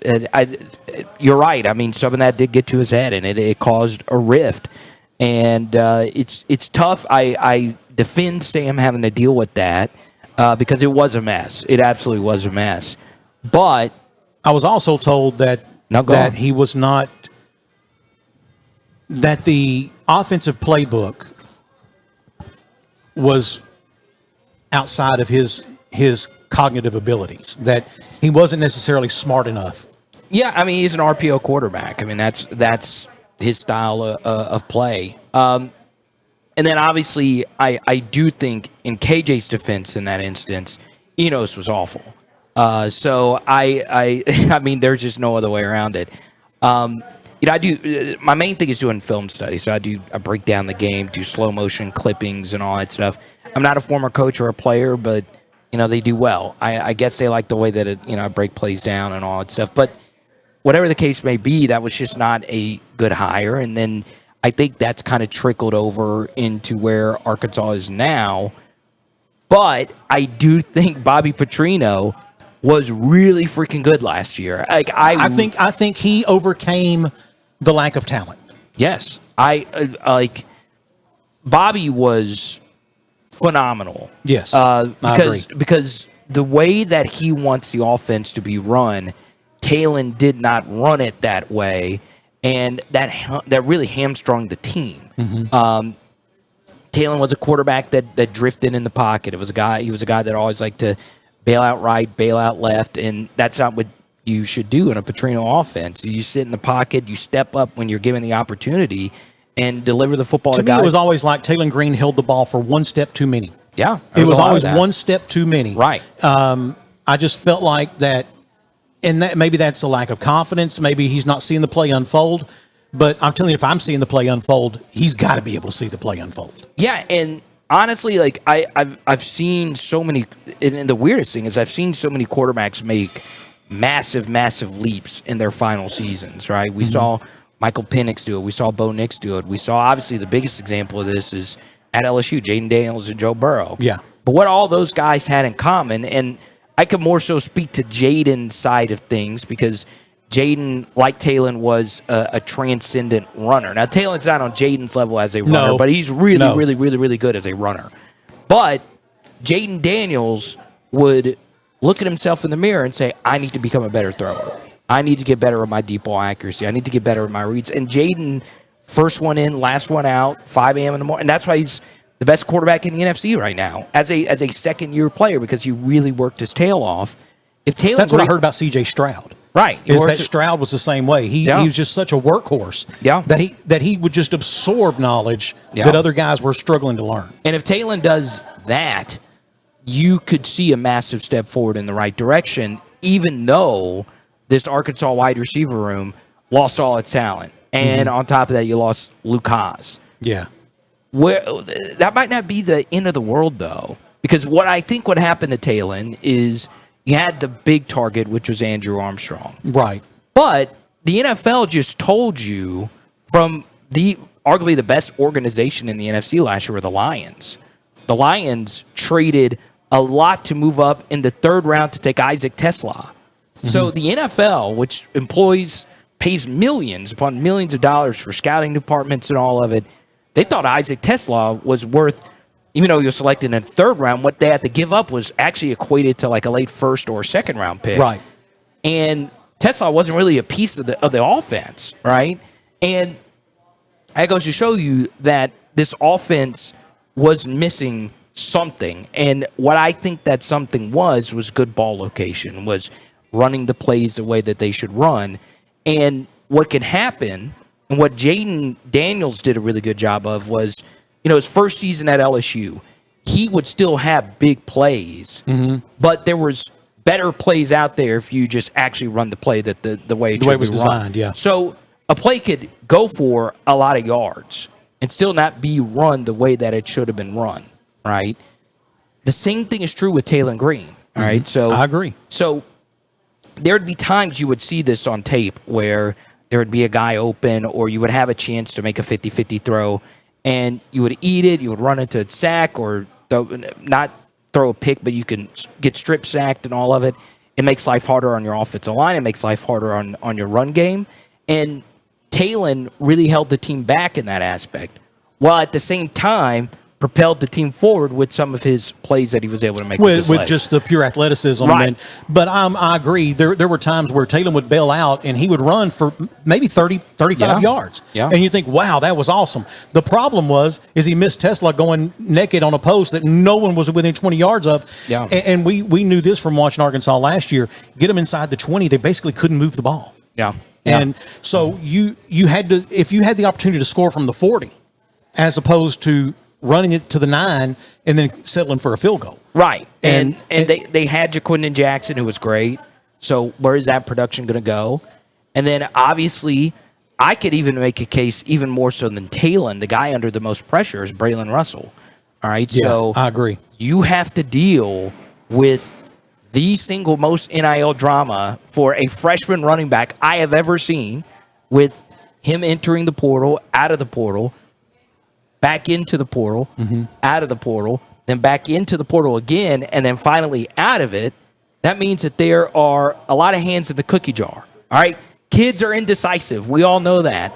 But if you do it as many times as he did, that means that there's people in his ears telling him. There's a whole lot of people stirring that pot. And this is a very, very good football player. And he really needs to produce after dealing with or Arkansas putting up with all of that. Because I wouldn't have done it. I give Sam a lot of credit for sticking with him, because out of everyone on this team, Sandy, who I'm rooting for, he, number 0 from Benton, Arkansas, I'm cheering for more than anybody. For 2 reasons, okay? And this is why Arkansas football is not where it needs to be. The first is so many high school football players from the state of Arkansas do not become good Division I Power 4 players. It's just how it is. All right, it's a completely different thing. The SEC is run by kids from Florida, Texas, and Louisiana. It's just how it is. Normally, yeah. Right, and Georgia, obviously. But Braylon Russell is one of the few 4-star or better players from the state of Arkansas that actually produce at a really good level as a true freshman. So I'm cheering for him because I played high school football in the state of Arkansas. I don't want to be the state known for not putting out good Division I Power 4 players, because when I played, there was good players out there. It's just Darren McFadden. Yes. The kid from Texarkana that every time he touched the ball. Dennis Johnson. Love Dennis Johnson. Man, I remember we played when El Dorado played Texarkana here in El Dorado. There was a kickoff, and I swear to you, it looked like angels came down and parted the field for this guy.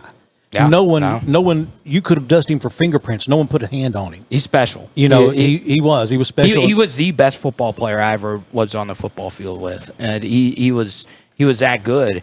And honestly, Sandy, like, I'm cheering for Braylon because while Arkansas does produce good running backs, just in general, they need an in-state guy to be a dude, right? Like, you've had good players. You had Ball.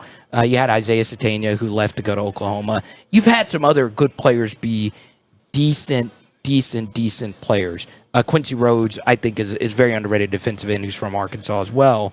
But Braylon Russell, a guy that actually touches the football, if you're watching this, Braylon, I'm cheering for you, bro. Just keep your head down. There's not a better place for you to be as coming from an LSU guy. We could use a power running back, right?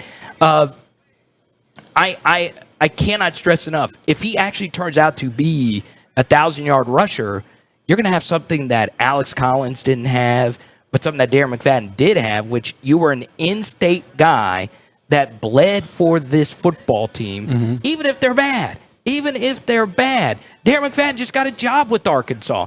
Arkansas fans care so much about the actual good players that play at the school. I mean, people, there's not a single soul that knows anything about Arkansas football that would not take a bullet for Matt Jones right now, or Grant Morgan, or anybody like that. If you're an in-state Arkansas Razorback player, when Clint Sterner is still held in his high esteem, after the stumble, I mean, and listen, I'm not blaming that on Clint Sterner. Right? Clint's a great guy. He's a fabulous guy. If he was sitting right here, he would talk about it. Yeah, he would. He would. He doesn't shy away from that. I met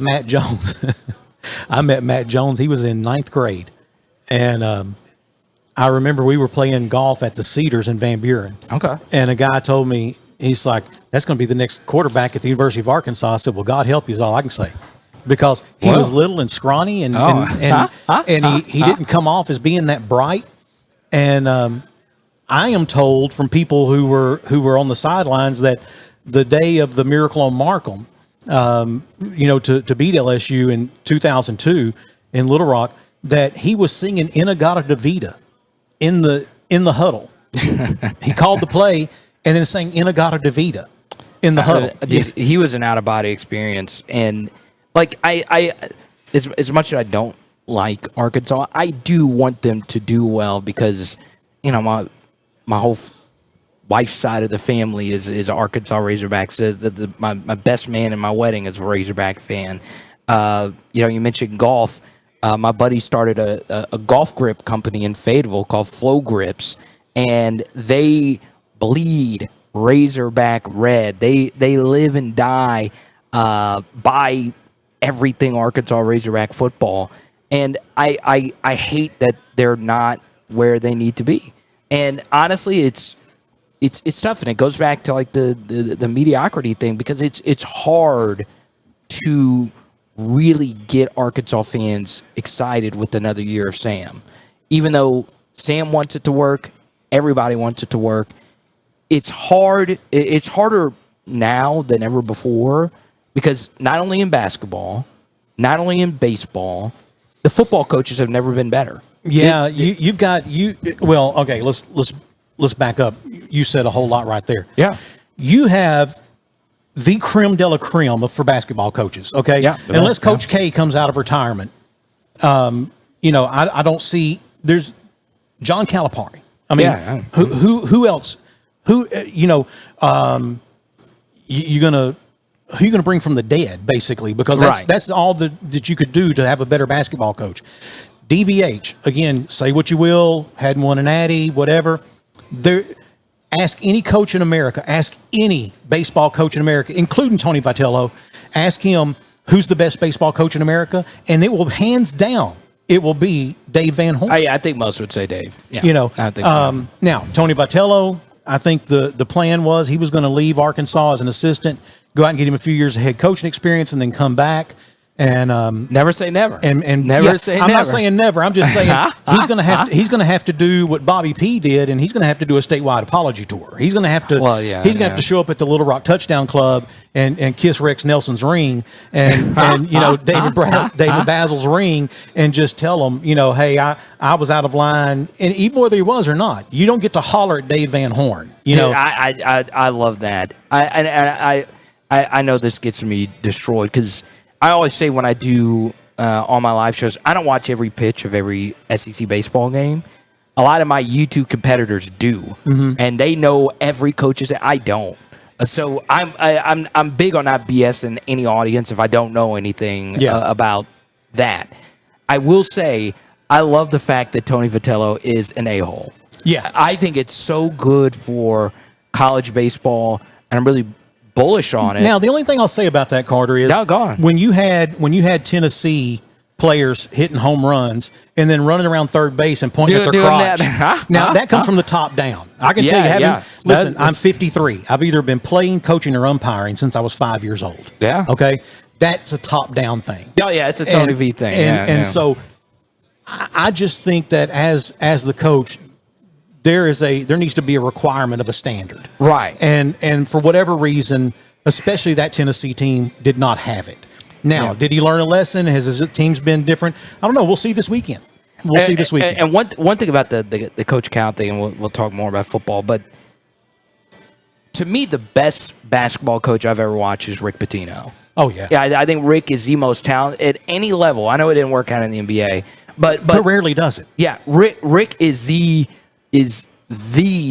best basketball coach, talent-wise. What he does at every stop in college basketball will take your team to another level.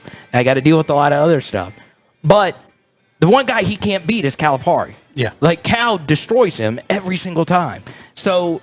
And everybody has that guy. Everybody. For Tiger Woods, for whatever reason, he would choke around John Daly. Yeah. And Daly admits, hey, man, I'm back there slamming 30, 40 beers the night before, 6 shots and a bottle of tequila. And I wake up and have 3 Bloody Marys before I go to the range the next day. And then he goes out and beats Tiger by 11 strokes.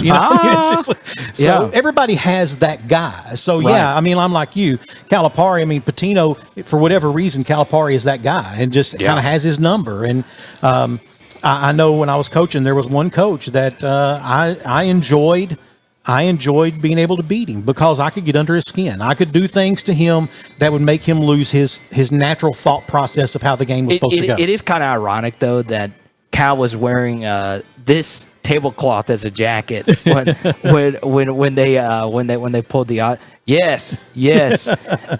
But the last thing on Arkansas football is like I said, personally, I do want them to do well. Mm-hmm. The YouTube channel has opened up avenues for me when it comes to Arkansas football coverage I did not think was possible. One of the biggest boosters watches what I have to say about Arkansas football, which is crazy. And I mostly just do it during the season, right? I don't say that as like a braggadocio thing because when I do the show, when I started doing the show, there was a Joe Burrow painting in my background, right? And what that tells me is Arkansas fans really, really want to be great in football. Mm-hmm. Like, it's not. I understand, you want to label it as a basketball school, and they should lean into it. I think Arkansas is the second best basketball school behind only Kentucky in the whole conference. I really do believe that. And obviously, baseball is what it is, and softball. Bree Ellis is the best. Razorback. She's a generational talent. Right. She's the best Razorback since Darren McFadden. Would you agree with that? Like any sport? I can't say I would disagree with it. Right. And Arkansas's had some wins, track and field and all that stuff, but everybody wants to be viable in football. Mm-hmm. And I understand I speak from a place of privilege being an LSU fan, and we've had, and I say this on my LSU shows all the time, we are so lucky we have had the 2.5 decade run because I praise Nick Saban on my LSU show a lot. Yeah, and a lot of LSU fans don't. Yes. And I'm like, do y'all understand that Arkansas fans would take the absolute worst person imaginable and forgive them if they won you a national championship? And we can't forgive Nick Saban for doing what he did. In the grand scheme of things, what Nick Saban did, was it terrible? Yeah, it was not great from an LSU perspective. But if he didn't do it, we never have Joe Burrow, we never have Ed Orgeron, we never have the ups and downs that we had as an LSU fan base. And I don't want Arkansas to win a natty. I don't think any Arkansas fan wants a natty. Right? Yeah, I don't believe that's a realistic expectation. But give Arkansas an Indiana year. Give Arkansas and a school that I'm really bullish on, an SMU type of year where you're able to get somewhat close to the playoff. And today, let me ask you this. I heard this today. Colin Cowherd said he has Illinois making the playoffs. Yeah, dude. He said Illinois is physical enough to mow their way through their conference. But now, aren't they in the same conference as Michigan and Ohio State? Yeah, but Michigan's in a rebuild with quarterback and a coach. His coach is going to be suspended. So there's still a lot of distractions going on there.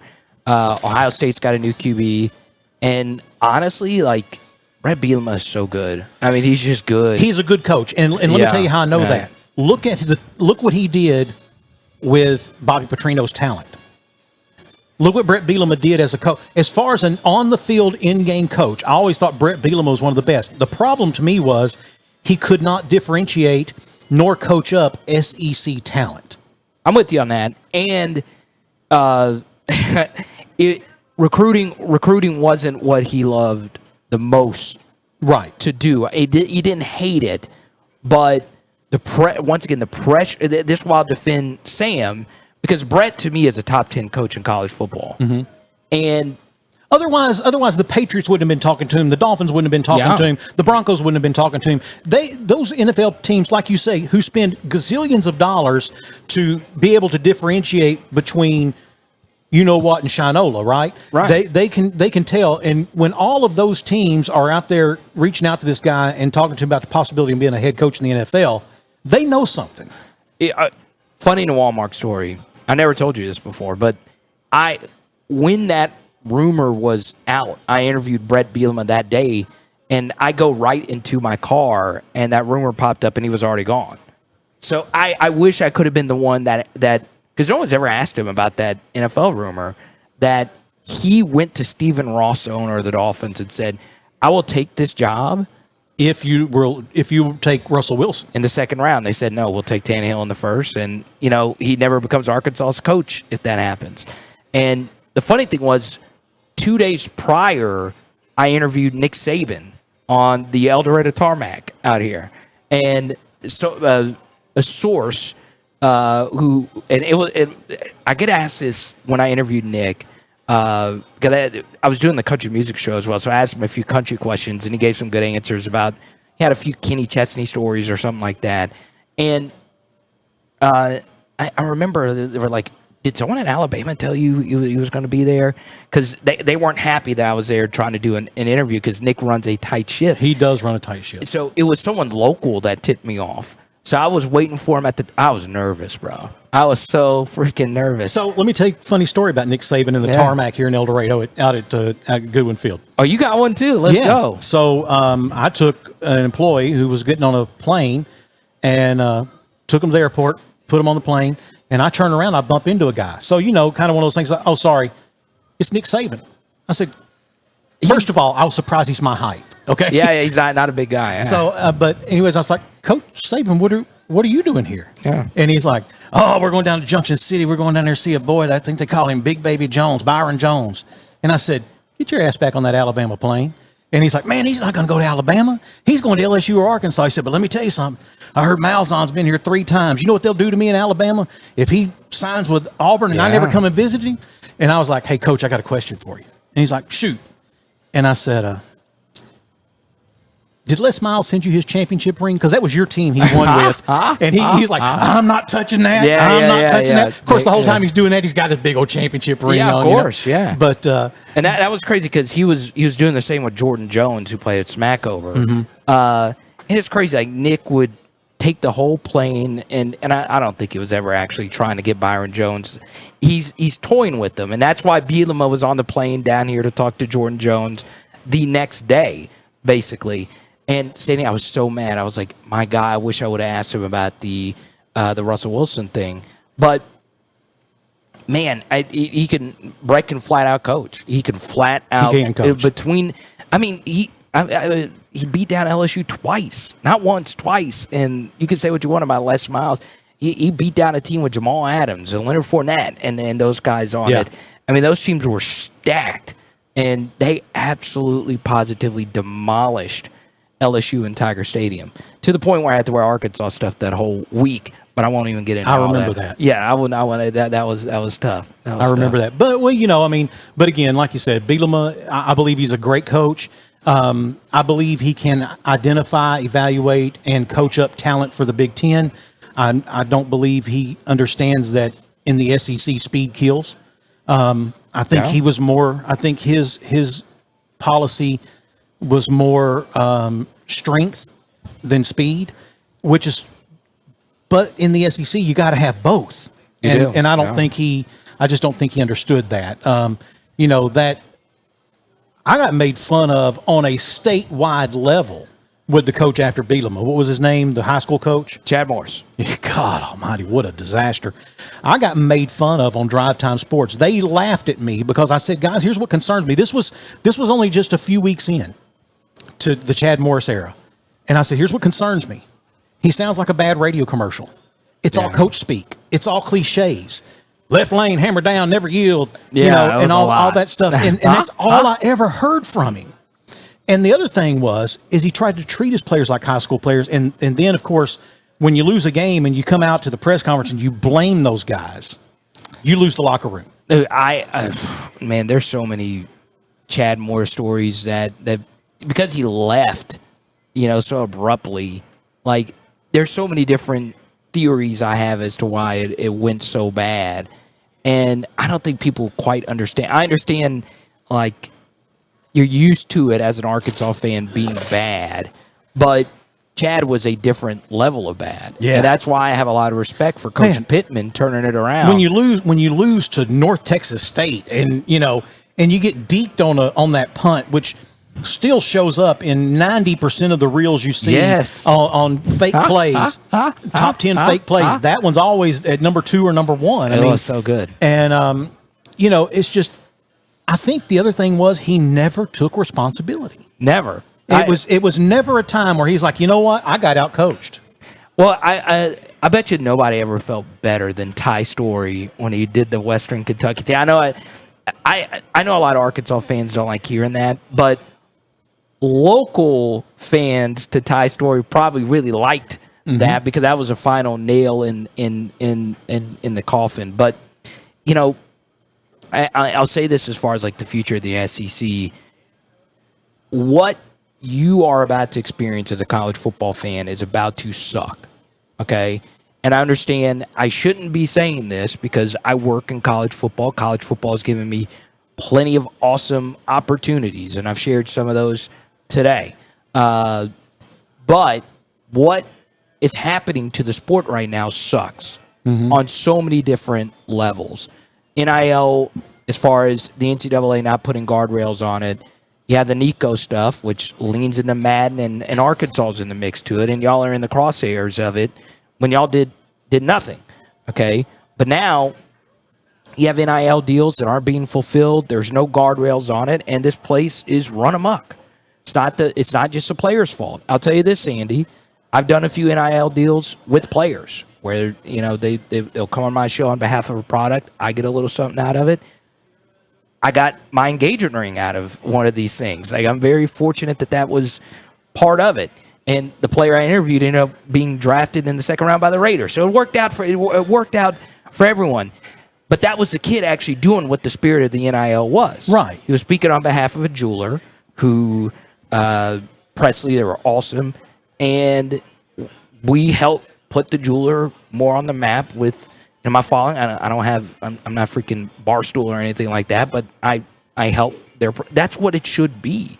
But that's not what it is. It's salaries, pay for play. Right. It's not. And now I'll say this. Yeah, go on. I was playing golf with a booster, and I won't say who.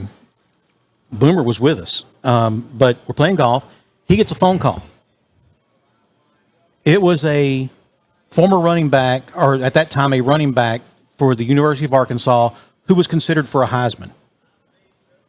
Oh, okay. He called this booster to borrow money because he needed to go home for the weekend because there was an illness in his family. Okay? This guy calls his then girlfriend and says, hey, there's an envelope on the bar. Is going to come get it. Let him have it.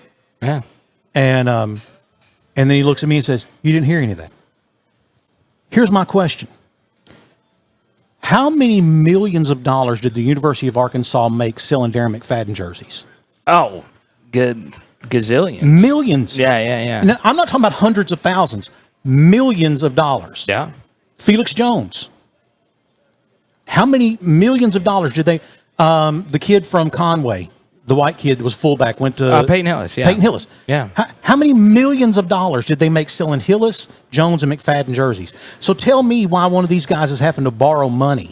Oh, it's insane. To go. There's no excuse for that. Yeah, no, it's zero. Insane. Yeah. Now, is the answer what we have now? No. No. Not even close. And that's the thing. Like, most of these players aren't on their level. They're not needle moving guys. Like, Darren McFadden couldn't walk into any business in Arkansas and not get swarmed, right? But what's happened, Sandy, with a lot of these NIL deals is the product that actually did the NIL and actually got the players to speak on behalf of their products, they did not get ROI on those investments, all right?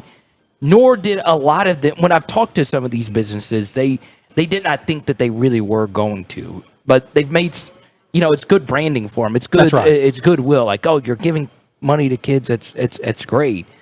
But it's the fact that we had no, and still don't have, rules on how this operates outside of portal windows and signing days. We gave SMU the death penalty. Yeah. For doing what we're doing now. And the ironic thing is, my biggest flag plan is SMU is going to be massive. I don't, so many people looked at them in the playoff and get their ass kicked by Penn State. I think SMU is going to be big. And I agree. Because now they can legally do what they had been doing previously with Eric Dickerson and the whole Pony Express. Right. You guys just showing. And the thing of it was, Carter, you and I both know this was all going on everywhere else. Yeah. It's just like, I have somebody giving me a hell about wearing my Astros stuff and they're cheaters. And I'm like, okay, first of all, and this person's a Cardinals fan. Oh, well, of course. I'm like, you do realize that by calling us cheaters, you have to admit that the Cardinals hacked into the Astros computers. For the hard drive stuff. For the hard drives to see who the Astros were looking at in the draft. You do realize that, right? I vaguely remember You're giving me hell about being an Astros fan because they stole signs. Well, let me just tell you, I was 8 years old when my dad, who was a professional ball player, taught me how to steal signs. I would stand on second and give the batter the signs at 8 years old. Okay, so let's don't act like 2017 is the first time it ever happened. Now, beating on the trash can and all that. Okay. Yeah. But heads have rolled. Poor manager, AJ Hinch, he was the sacrificial lamb, him and the GM. But all that being said, let's don't act like what SMU did was somehow any different. I remember the story that Felix Jones, to sign with Arkansas, had to return a briefcase with over $100,000 in it to Auburn. God. Felix Jones has told that story. I've not heard that. He took $100,000 cash in a briefcase from his mom and gave it back to Auburn. So now I wonder how much Michael Dyer got paid. It had to have been ginormous because he was a higher ranked prospect and won the Manatee. I would love. Let's talk about Cam Newton. Obviously he's generational, but so that is what's going to hurt the sport that we grew up loving. It's our favorite sport. Well, I know you're baseball number one, but college football. I wouldn't say I'm baseball number one. I just have more knowledge of baseball. College football is our shared experience, especially here in the South. It's a regional sport that we love, right?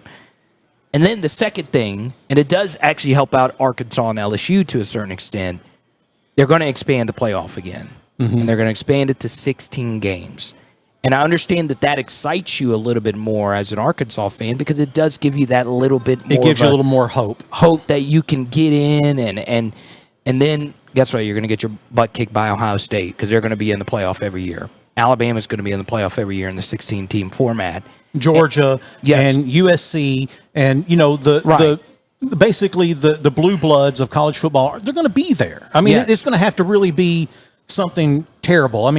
Again, you were talking about, what Nick Saban did for the LSU program. Let's not forget the Curly Holman years. Oh, dude, that was such a dumpster fire at LSU. It was a mess. And then Saban comes in and actually brings some structure and some stability to the program. Okay, look, we've gone on way too long. Let me ask you this one question. I just look, we're on for an hour. That's my fault. No, we're good. Let me ask you this one question and I'll let you go. If not Sam, who? Who's the coach? Yeah, well, number one, you would have to figure out what you want to do with Bobby.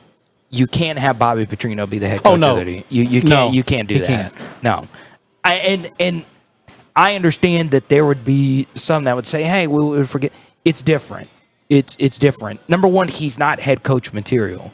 I understand he did what he did with Lamar Jackson and other places. He's not only been successful at Arkansas. I get that. I think there's a credibility issue. Let's not forget, this is a guy who left Louisville to go to the Atlanta Falcons. Right. Yeah. Left them with a Post-it note to take the job at Arkansas. Yeah. Now, granted, he went there expecting to have Michael Vick. If you're a quarterback coach who loves coaching quarterbacks, why wouldn't you go to Atlanta if you're going to have Michael Vick? Of course, we all know what happened. Michael Vick got sentenced to prison, and that was that. So Bobby P says, okay, I'm done with that. But it's the way he left. Then he comes to Arkansas. We know what happened here, the whole motorcycle thing. I still say to this day, if he walked into that meeting with his athletic director and didn't lie to him, if he goes in and says, look, I'm 53. She's 26. You figure it out. Now, what do we say out here? I don't know, but just don't lie to your boss. Yeah, So I think Bobby P would have there would have been a slap on the hand. There would have been something, but that would have been that. And he would have still been the head coach at Arkansas, at least for another 5 or 6 years. I don't think he could have replicated what he was doing with Ryan Mallett. And I mean, that was just a phenomenal, Yeah, and to me, I like to rank play callers. He is still my number one. I still over Lane, still over Sark, over Gus, who I love. I personally am a huge Gus Malzahn guy. He will never be the head coach at Arkansas. That's impossible, right? You obviously can't get Elijah Which, Drinkwitz. by the way, him and KJ, they went 4-8 last year. Well, and then you can't get Elijah Drinkwitz at this point. That would be a slam dunk home run, but he hates Arkansas more than I hate black olives, if you will. I hate the way that they taste. And Elijah Drinkwitz hates Arkansas. The guy that I would go for, if he has another middle of the road year and needs an out, all right, and he's successful, and he's been to a playoff, and he has Arkansas ties, is Mike Norvell. Okay. It would make a lot of sense. We know Norvell can run a college football playoff offense. Jordan Travis was a very, very good quarterback. He wasn't Joe Burrow. Right. And that team, I think, not only would have gone to the playoff, I think they would have won the college football playoff if Travis didn't get hurt. Now, they would have still been left out because of the corruption. I'll go down a rabbit hole with that. That would be someone I would be very interested in. What about the head coach at UNLV? Ooh, Dan Mullen? No. Barry Odom. Barry Odom. Yeah. Okay. Isn't that where he's at, UNLV? No, Dan Mullen's at UNLV now. Barry Odom's at Purdue. Purdue. Okay, that's right. Yeah. So, Barry Odom is a name that I hear bannered about. Obvious Arkansas ties. One thing I'll say about Barry personally is that his family really liked this area. Mm-hmm. Not only here, but in Missouri. They like being around there. I would go. I wouldn't mind going that route if I was Arkansas. I would prefer them get an offensive coach, someone that's actually had major success calling plays offensively. Mm-hmm. But yeah, I understand Mike Norvell doesn't excite people because Florida State was the worst team in college football last year. They weren't the worst team, but I look at it on a scale of expectations, right? Florida State spent a lot of money on their transfer portal class. They got the QB wrong. They got the receivers wrong. They got the culture wrong. And when you do that, but beat LSU week 1. No, not last year. The year before. Oh, year before. Okay. Yeah. But that I will say that team was elite, and that team also had transfers from smaller schools. Now, they were elite transfers from smaller schools in there, Brayton Fisk and Jared Verse. But I know that this guy could put together a college football playoff caliber offense. Speaking of team, you mean to tell me that Lamont Fitz, whom we both know, that we worked with at the radio station. Yeah. Lamont. All right, yeah. Lamont, who was at OBU, having been given the opportunity. Now, I'm not saying he could have been a starter at Alabama or LSU, but having his athleticism, his size, and his acumen, he was a smart guy, very smart guy. Sometimes those guys, it's just a matter of the lotto of life. Yeah. I mean, he didn't start playing football till he was like a senior year of high school, walked on to a JUCO, played 2 years of JUCO, finally got a scholarship offer. And he told me, he said, when he got the offer, he's like, Arkadelphia, where is it? He said, I'll be honest with you, Sandy, I heard banjos. But he goes to Arkadelphia and explodes, GAC player of the week after week after week. I didn't know he played ball. Yeah. Lamont was a defensive end at OBU and was a beast. Good. Yeah. Was a beast. And, I'm just thinking the right circumstance, a lot of these guys that you find in these smaller schools, it's not because they weren't that great. Maybe it just was, maybe they didn't go to camps. Well, I mean, David Walker from UCA was a 3rd-round pick from the Buccaneers, and he was a monster. Shout out to the Bears. My niece Delaney is currently a student there. Quarterback for Buffalo. Bills. Josh Allen. Josh Allen. Why? Well, yeah, he was a freak. Yeah, but the guy had no offers. He basically had to agree to walk on, and then at the last minute, Wyoming gave him a scholarship. But you never know with these things. I mean, overall, the recruiting services are really accurate, but you're not going to get. You're not going to bat 1,000, for sure. Right. But yeah, I do think as far as Arkansas is concerned, it's always going to be difficult to win big in football. I just think Arkansas fans just want a pulse. And if you have a pulse there and you still remain elite in basketball and baseball, people I tend to agree. I think if you have an Arkansas team that probably sticks around the 8, 9, some years maybe even a 10 win season, maybe being discussed in the playoffs, in the playoff picture, I think most fans would probably be happy. Right. And but I'm sorry for dragging you on. No, man. No. I enjoyed it. I've always enjoyed the ambiance in here. I remember my best friend. I was talking about the golf grips. I don't know anything about golf. How often do you golf? Oh, a lot. Yeah. So I didn't know that the grips get changed out. Yeah. So my buddy who started this, it's just growing.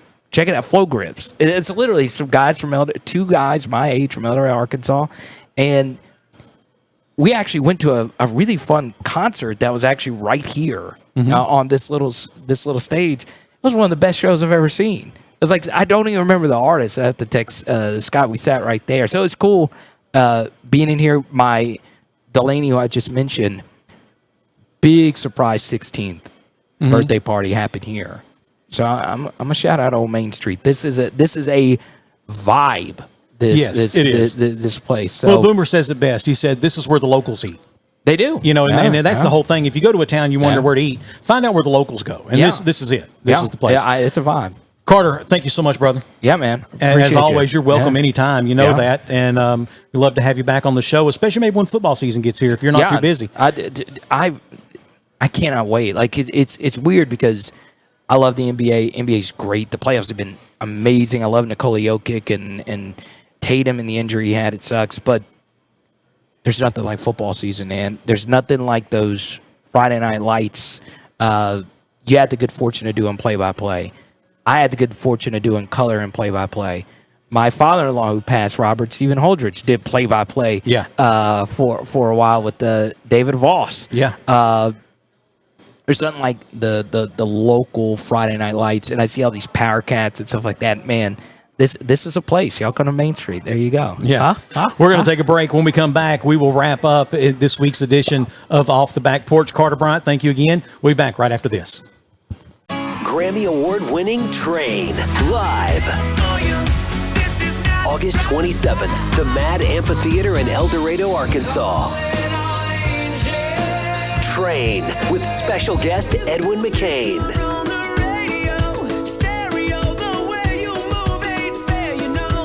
On sale now at eldomad.com. Presented by Save Me San Francisco Wine Company. Hey, welcome back for more of Off the Back Porch with Sandy and Boomer. And Boomer, let me ask you this. Have you seen this trend, 100 Americans versus 100 Brits? Have you seen that? Not the Brits in the 100 men. I saw the gorilla in the 100 Okay, well, the same guy who came up with the 100 men versus a gorilla. Yeah. His TikTok handle is like 2MWAD. Okay. 2MWAD. Anyways, he came up after that. He came up with what about 100 Americans versus 100 Brits? Oh, I did see one of those. Yeah. So now, to me, why is this even a debate? Yeah. Because we've done this. Yeah. We call it the 4th of July. Yeah. I'll tell you what, let's do this. You get 100 Brits and see if they can survive the overnight shift at a Waffle House, and then we'll talk. Oh, yeah. If you can't beat the overnight shift at a Waffle House, then we're not even going to go any further. You know how you can describe a Waffle House? A Waffle House is basically a gas station without the gas. That's pretty much it. It's just a little row of stuff. You know, do they have a Manchester man, a Liverpool man? I mean, because we have Florida man. Yeah, we have Florida man. Yeah. We have Texas. We have Texas. Yeah. You know, we could get We could get 100 guys from just Texas. The funny part was you pick your 100. We'll get 100 Texans. There was a content creator who said, well, we'll go to get 20 from Liverpool, 20 from Birmingham, 20 from Manchester, 20 from London, and 20 from wherever else, and you pick your 100. Suppose you go to Los Angeles and New York and Chicago and Louisiana, and I was like, there's your first mistake. Mm-hmm. Don't drag them Louisiana boys in, because all the Cajun needs to know is you see them Brits over there? Mm-hmm. They out of season and they taste like hoot owl. Because, hey, there's guys from Louisiana that go to disasters. Yes. And carry their boats and go get people that can't get out. Exactly. And they do it all the time, the Cajun Navy. And, don't try to call out a Cajun. My thing is 100 Americans versus 100 Brits. Our president's a felon. Who do you think's going to win? They keep coming up with 34. And they don't want to tell you what those 34. No. Anyway, that's a whole different thing. That's a whole different thing. But 100 Americans versus 100 Brits, and I'm just thinking, our entire country could be a dumpster fire, but we'll still fight you. We got Rip, from Yellowstone. Yellowstone. Yeah, we've got Reacher. Yeah, oh yeah, Jack Reacher. We've got that guy. We've got he kills everybody, and he was in can't remember. Talking about Sylvester Stallone? Yes, Stallone, but no, that's not who I was thinking about. Anyway, go ahead. Well, my whole thing is you've got James Bond, John Wick. We got John Wick. You. Thank you. I'm sorry. You've got James Bond. But is James Bond anything without his gadgets? Yeah. Kind of like Batman? Yeah, or you're like go gadget. I'm just saying. Yeah. So. Yeah. Anyways, 100 Americans versus 100 Brits. Premise. Not a good premise. No, I'm just saying I think we've done it. Yep. And I think that's why we have the 4th of July. Yeah. Boomer, what do we have going on in the area? Well, there's a lot of things happening in May. And one thing that they're going to do, they're going to have the groundbreaking for the new elementary school where the high school was. Well, it's a new intermediate school. Intermediate school, yeah. That's this Friday. This Friday is going to be. Yeah. And on the 17th, which will be this Saturday, Ted Nugent is going to be at MAD, First Financial Music Hall. And then at the end of the month, Symphony on the Square. And I think we ought to go do that. You think so? Yeah, that's on the 24th, Symphony on the Square. And, that's all. Our symphony, and we've talked about it, our symphony is really extraordinary. I mean, there's people from here, but it's a lot of people from Shreveport and all that come to that. And there's one that I think you missed, and that is on the 23rd. The day before the Symphony on the Square, Tracy Lawrence. Yeah, Tracy Lawrence is going to be here. Yeah, I turned the page before I got there. In June, a lot of stuff coming up. At the El Dorado Conference Center, they do Denim and Diamonds is going to be going on in Pearls. Self Culture Club's going to be doing that on the 21st. What else has happened? Juneteenth on the 19th. They're going to have a Juneteenth celebration. And then Josh Malloy, are you familiar with him? No. I don't know this guy. He's going to be at Murphy Art District at the First Financial Music Hall. Josh Malloy. I need to look up him, see who he is. I probably do know him, but I'm so far removed from playing music every day. Yeah, we don't play music as much as we used to. Yeah. I mean, my thing right now is I've been stuck on old Burl Haggard songs, Misery and Gin. Oh my. But if you want to know more information about what's going on around the area, you can always go to goeldorado.com. That is the website for the Chamber of Commerce in the city of El Dorado and for Union County. Or if you want to know what's happening in Murphy Arts District, it is eldomad, ELDOMAD.com. eldomad.com. Yep. Well, Boomer, I have a question for you. I mean, how many years has it been since you filled out a job application? Boy, a bunch, Sandy. Yeah. There was a job opening advertised that I actually held at one time. And, Martha said, "You ought to fill out your application, fill out your resume, and go back up there." I said, "Yeah, I think I'll pass." But anyway, I actually remember that. Yeah, I haven't filled out a job application or done a resume in forever. So this is from a group of human resource specialists. Yeah. And these are job application questions and some of the answers they've gotten back from these Why do you want to work here? These are supposedly, now again, I'm not holding the light, I wasn't there, supposedly real answers that they got back on job applications. Why do you want to work here? Quote, I saw your office has snacks. I bring not much else to the table, but I definitely like snacks. What is your biggest weakness? Job applications, clearly. Yeah. Because I'm here for the snacks. There's a guy who's saying, look, I'm filling out applications. Obviously, I'm not very good at it. Yeah. I wouldn't keep doing it. What is your biggest weakness? Glitter. You know how Superman does an F with kryptonite? Yeah, that's me and glitter. No, these are real. That's what it says. That's what it says.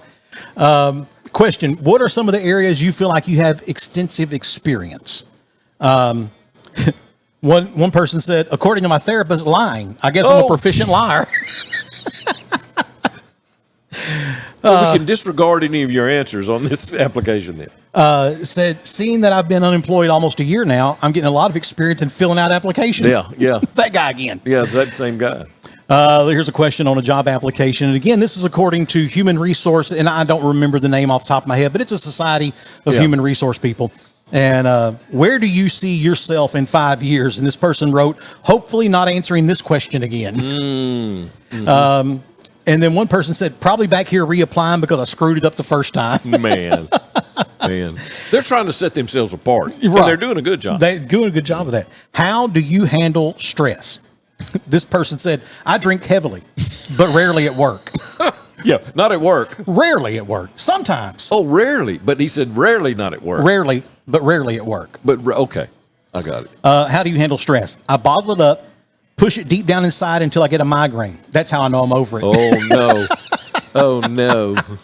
Can we say workplace violence? Oh, man. You know, so tell us about a time you worked on a team. Quote, some friends and I once started a Ponzi scheme. You probably read about it in the news. No, he didn't. That's what they say. These are real answers. Why did you leave your last job? They asked me to leave. And of course, the building was also on fire. I'm not saying the two things are connected, but draw your own conclusions. That's when you go, okay, next. Next. Yeah. Why did you leave your last job? Well, I wish I didn't have to, but unlike my girlfriend who promised she would wait for me and that 5 years wasn't too long, my company assured me that my prison sentence was more than enough reason to terminate my employment. Yeah, we can't be having you working here for 5 years while you're in prison. We're not going to hold your job for you, bud. No. Now, his girlfriend evidently said she would wait for him, and I'm guessing didn't. Based on this, based on his answer. Why did you leave last job? I wish I didn't have to. But unlike my girlfriend who promised she would wait for me and that 5 years wasn't too long, my company assured me that my prison sentence was more than enough reason to terminate my employment. Yeah. So I'm guessing he went to jail for something that had nothing to do with workplace because his company just found out, hey, he's going to prison. We're going to go ahead and fire him. Felony convictions is not what I have in mind for my future. Yeah, that's right. Or this girlfriend. Well, Boomer, that's it for us this week, doesn't it? Yeah, man. We've had a good time today. Carter Bryant, I'm glad he came in today. Yeah, the guy's just a walking encyclopedia, first of all. And he's got a young brain and he remembers names. Yes, he does. Unlike me that can't remember. Or John Wick. He made 3 or 4 of those. All right, we're gonna take it from here and call it a week. We appreciate you so much. We appreciate each of our sponsors. Hey, a reminder that Monday the 19th, El Dorado High School graduation will stream live at SouthArkansasNow.com and our Facebook page. You can find it there. In the meantime, hope you have yourself a great rest of the week. God bless. We'll see you next week on Off the Back Porch.